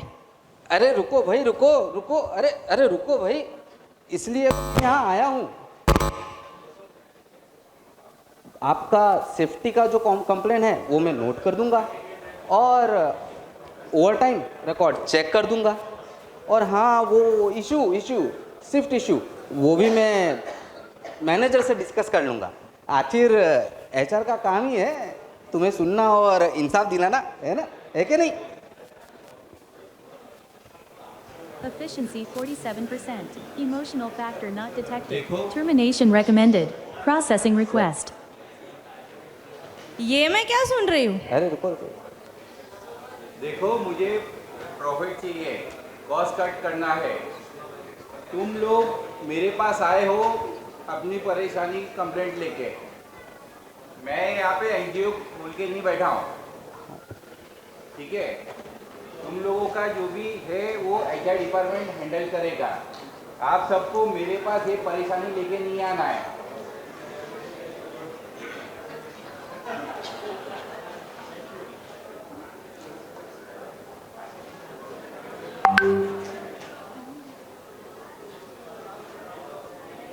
Efficiency 47%. Emotional factor not detected. Termination recommended. Processing request. ये मैं क्या सुन रही हूँ? अब एक मशीन हमें टर्मिनेट करेगा? तो हम इंसान है या नंबर 3 सिस्टम? मेरी बेटी हॉस्पिटल में है, डिले इस वजह से हुआ है, मशीन थोड़ी समझेगी ये। बस यही फर्क है इंसान और मशीन में। एआई रिपोर्ट बना सकता है लेकिन इंसान के आंसुओं को नहीं समझ सकता।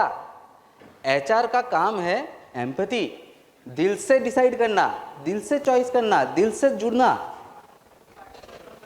कंपनी में एक नया ऑटोमेशन आया है, 30 लोगों की छुट्टी होगी। एआई का से टर्मिनेशन लेटर आप सबको भेज देंगे।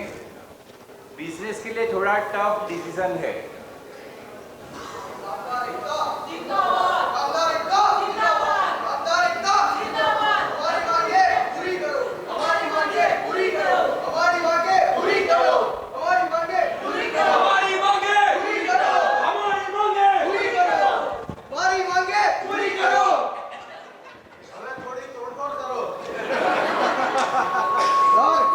ये डिसीजन कैंसिल होना चाहिए। मशीन हमारा दुख, दर्द और भावना कैसे समझ सकता है? इंडस्ट्रियल रिलेशन का मतलब होता है भरोसा, और ये कभी आउटसोर्स नहीं होना चाहिए। एचआर सिर्फ पॉलिसी से नहीं, दिल से चलना चाहिए, दिल से चलना चाहिए। बिल्कुल बिल्कुल, इंडस्ट्रियल रिलेशंस का मतलब ही, बिल्कुल सही कहा, इंडस्ट्रियल रिलेशन का मतलब ही, बिल्कुल, अरे बोलने तो दो। इंडस्ट्रियल रिलेशन का मतलब ही फेस टू फेस अंडरस्टैंडिंग होता है। एचआर और यूनियन मिलके ही कंसेंसस बनाते हैं। मशीन तो स्प्रेडशीट बना के छूट जाती है, लेकिन अगर एचआर और यूनियन ना हो तो कंसेंसस नहीं बन सकता, और ये सिर्फ इंसान ही कर सकते हैं। देखा दोस्तों, एचआर कभी मसीहा लगता है, कभी विलन। कुछ एम्प्लॉय खुश है जैसे किसी को ट्रेनिंग मिली, कुछ नाराज़ है जैसे किसी को लगता है एचआर बॉस का चमचा है। पर असली सच ये है, एचआर एक ऐसा झोला है, एक तरफ मैनेजमेंट का वेट, दूसरी तरफ एम्प्लॉयज़ का, और बेचारा एचआर हमेशा बीच में लटकता है।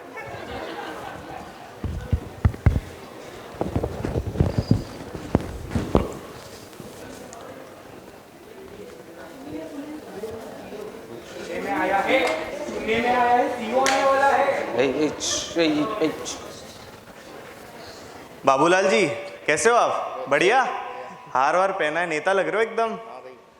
मैनेजर, हाउस द जोश? मैंने तुम सबकी बातें सुनी और मुझे आज समझ आया कि टेक्नोलॉजी और एआई ही हमारा फ्यूचर है, लेकिन इंसानियत बिना मशीन सिर्फ एक खोखला सिस्टम ही तो है। कंपनी के नंबर देखना जरूरी है, पर इंसानों के इमोशंस को इग्नोर करना यह सबसे बड़ी गलती है। कंपनी के प्रॉफिट के लिए एम्प्लॉयज को टर्मिनेट करना आसान है, पर उनका ट्रस्ट तोड़ना यह सबसे बड़ा रिस्क है। मैं आप सबसे वादा करता हूं कि कोई भी एम्प्लॉय बिना ट्रेनिंग काम पर नहीं भेजा जाएगा। ऑटोमेशन नया है, पर साथ में रीस्किलिंग और करियर ग्रोथ भी दी जाएगी। आपको निकालना नहीं, पर आपको साथ लेकर बदलाव करना, यही हमारा फर्ज है। बाबूलाल जी, मैं समझता हूं कि इंडस्ट्रियल रिलेशन कोई सॉफ्टवेयर पैकेज नहीं है। इंडस्ट्रियल रिलेशन एक ऐसा रिश्ता है जो भरोसे, संवाद और रिस्पेक्ट से चलता है। आज कंपनी ये वादा करती है कि एचआर और यूनियन साथ मिलकर हर क्राइसिस का हल साथ में निकालेंगे। अश्विनी जी, मैं समझता हूं कि एचआर को अक्सर विलन समझा जाता है, कभी बॉस का चमचा तो कभी एम्प्लॉयज का दुश्मन, पर असलियत में तो एचआर इंडस्ट्री का दिल है। मशीन तो इनवॉइसेस प्रिंट कर देगी, पर एचआर ही असली कनेक्शन बनाता है। मैं आप सबसे कहना चाहता हूं कि कंपनी मशीन से चलती है पर इंसानियत से संभलती है, और उस इंसानियत का नाम है एचआर। जिंदाबाद एचआर, जिंदाबाद एचआर, जिंदाबाद। साथ ही हाथ बढ़ाना, साथ तेरे, साथ ही हाथ बढ़ाना, साथ तेरे, साथ ही हाथ बढ़ाना, साथ तेरे, साथ ही हाथ बढ़ाना, साथ तेरे, साथ ही हाथ बढ़ाना, साथ तेरे, साथ ही हाथ बढ़ाना, साथ तेरे, साथ ही हाथ बढ़ाना, साथ ही हाथ बढ़ाना, एक अकेला थक जाएगा, मिलकर बोझ उठाना। साथ ही हाथ बढ़ाना, साथ ही हाथ बढ़ाना, एक अकेला थक जाएगा, मिलकर बोझ उठाना।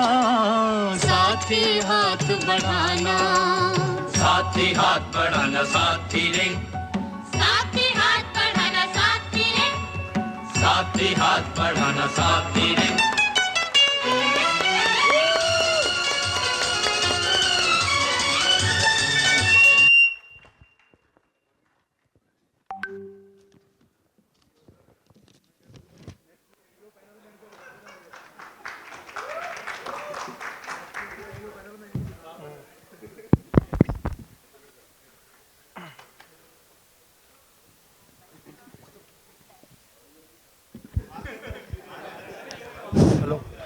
अरे भाई, बिजनेस प्रॉफिट से चलता है। अरे भाई, बिजनेस प्रॉफिट से चलता है, पर कंपनी दिल से चलती है, और वो दिल है आपका एचआर। थैंक यू रौनक। सो जो भी आर्टिस्ट के नाम बोलेंगे वो अपना हाथ खड़े करेंगे और नेता की तरह थोड़ा बीच में जाएंगे। Right, no we had narrator Raunak Patel, खड़ा हो हाय हाय कर दीजिए सबको। बहुत बढ़िया, हाय हाय, बहुत बढ़िया। एचआर मैनेजर अश्विनी सर, कहाँ गए Ashwini sir? New joinee Priya Patiyar, very fast very fast very fast. Employee 1 Akanksha Jadav, employee 2 Shikha Nair, employee 3 Priya, employee 4 Seema Thakkar, factory manager Mayur, union leader Dev Gandhi, and CEO का prospective Pratham Shah.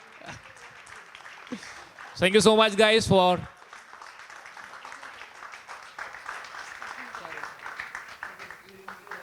you leader Sachin bhai, where is Sachin Patel?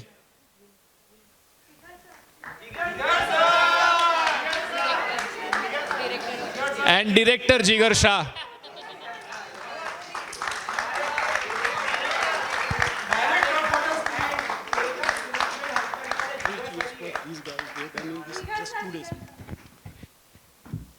Sorry सके ये बच्चों ने सिर्फ 2 दिन में, आई टेल यू, परसों शाम को पहली शुरुआत की, कल फाइनल टच किया, और हमने तो कुछ नहीं किया, हमने सिर्फ ताली बजाने चाहिए।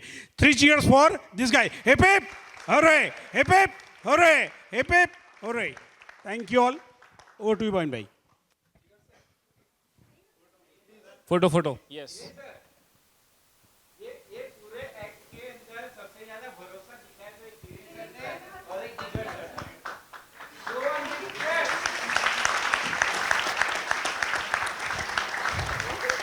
तो उसका मतलब है सीमा ने मना कर दिया था.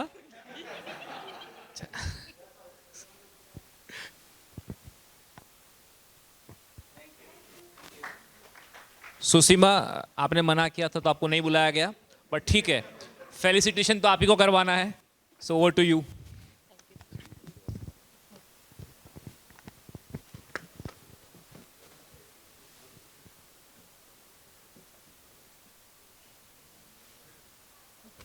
Thank you so much. It was a wonderful skit और मैंने मना नहीं किया था. So friends, every successful event is never the work of just one person. It is the collective efforts of many hands, hearts and minds coming together. As the saying goes, talent wins games, but teamwork wins championship. આપણે આજે જોયું એ team વર્કનું એક perfect ઉદાહરણ છે, right? So on behalf of SHRP, I take this opportunity to sincerely thank our sponsors whose support and faith made this initiative possible. All the sponsors, आपके बिना शायद ये possible नहीं था. So a big round of applause for all the sponsors. Now I request Prahlad Joshi sir to come on the stage, founder and director of Crown HR Services. Requesting Ronak to present a Vasu gift and memento to Prahlad sir. રોનક, તું ગાયબ ના થઈ જાય યાર.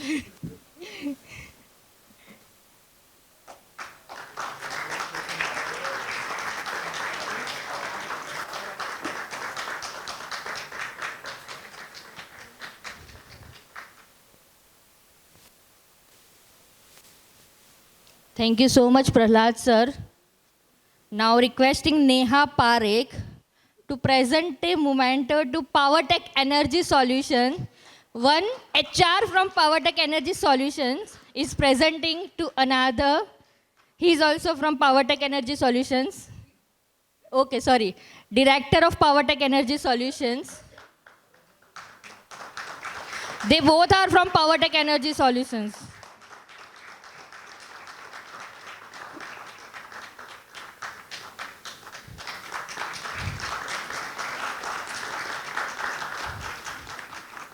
Thank you so much, sir. Thank you, Neha. Now I request Hetal Panchal to present a memento to Tempus Central. Anyone from Tempus Central? Yeah.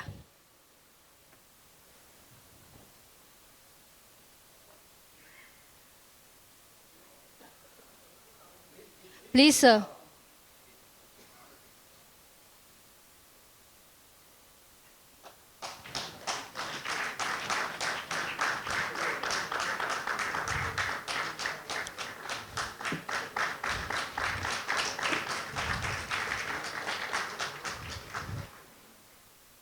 Thank you so much, sir, for your support.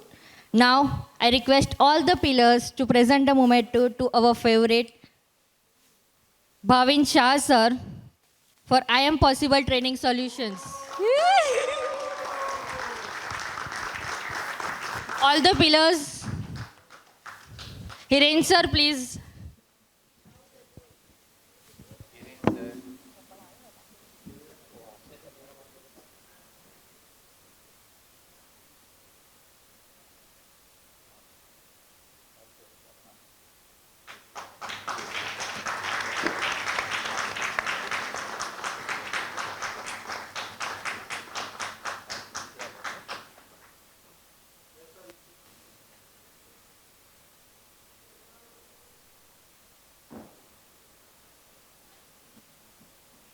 Thank you so much, Bhavin sir, for always supporting us.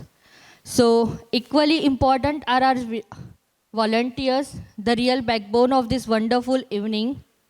મહા આયોજન પછી પણ જો કોઈ સાચો hero હોય ને તો એ વોલન્ટિયર્સ છે, સાચી વાત ને? So from registration to arrangements, from coordination to last minute changes, they are the invisible force ensuring everything runs smoothly. So a big round of applause for our sponsors, volunteers and cheerful audience as well. So with this, I, Seema Nakum, on behalf of SHRP family, thank you all for being part of today's wonderful journey. May we continue to learn, grow and co-create the future of work together. Now I request Raijada sir to present. Okay, Suren sir, Sandeep Purohit sir, please come on the stage and appreciate, yes, Bhupinder sir as well. To appreciate our volunteers. Volunteers, please quickly be ready near the stage. Neha. All the Next is Sachin Patel, be ready.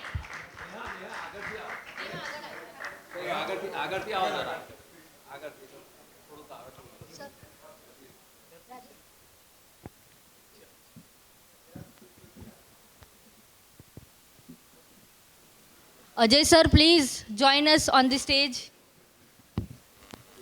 Sachin Patel, sir.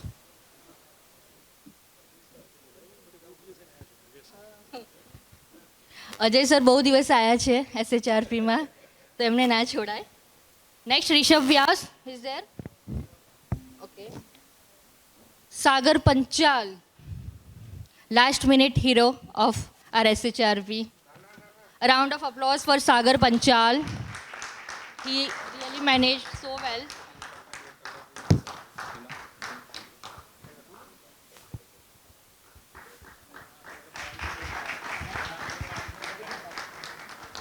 Next, Seema Thakkar.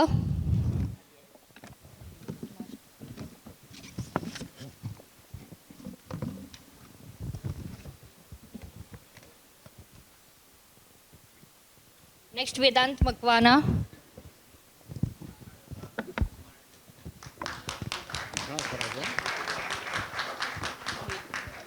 Please, fast. Vedant, fast. Next, Prithviraj, please be ready.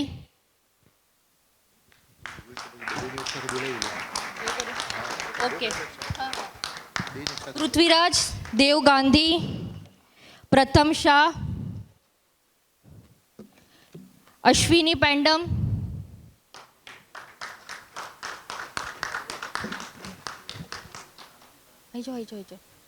ફટાફટ આવી જાઓ બધા સાથે. પ્રથમ Ashwini Kumar પેન્ડમ,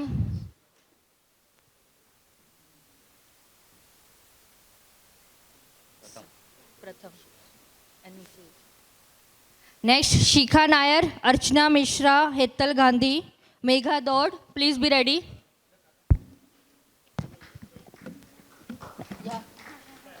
Shikha, I'm sorry.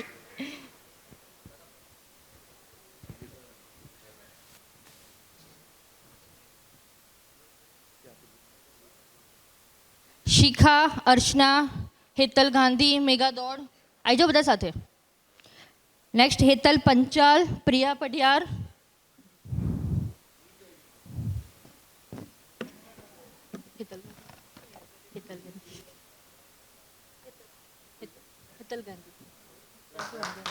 फटाफट आ लो.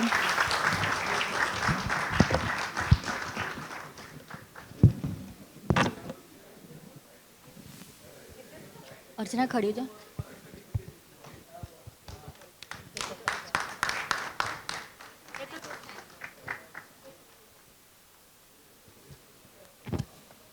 Fast please make it fast.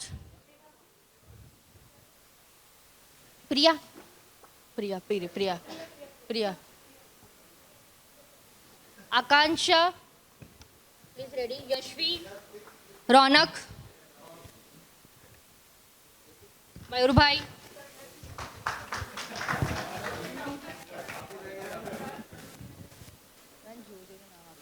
आकांक्ष,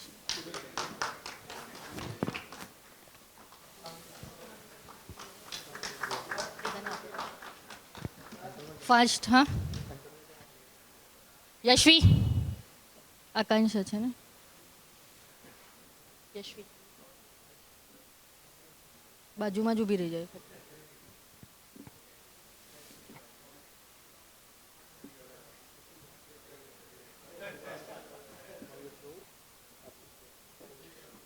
Mayur, Kartik, Ronak, please be ready.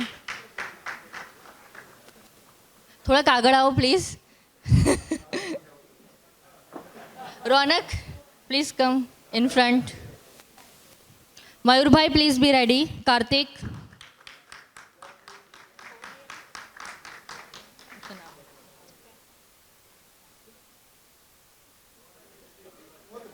मैं कर देती हूँ, मैं लिख देती हूँ.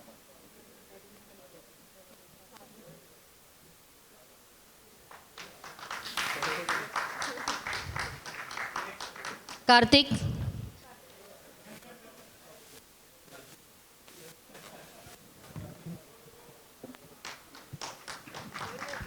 Thank you so much, everyone.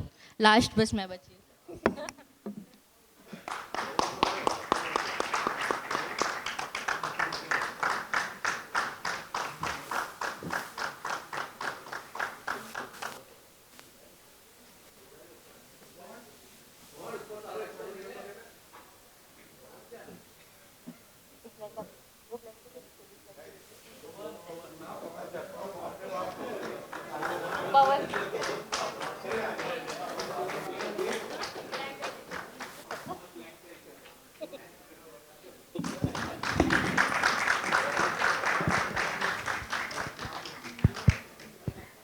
Thank you so much, everyone.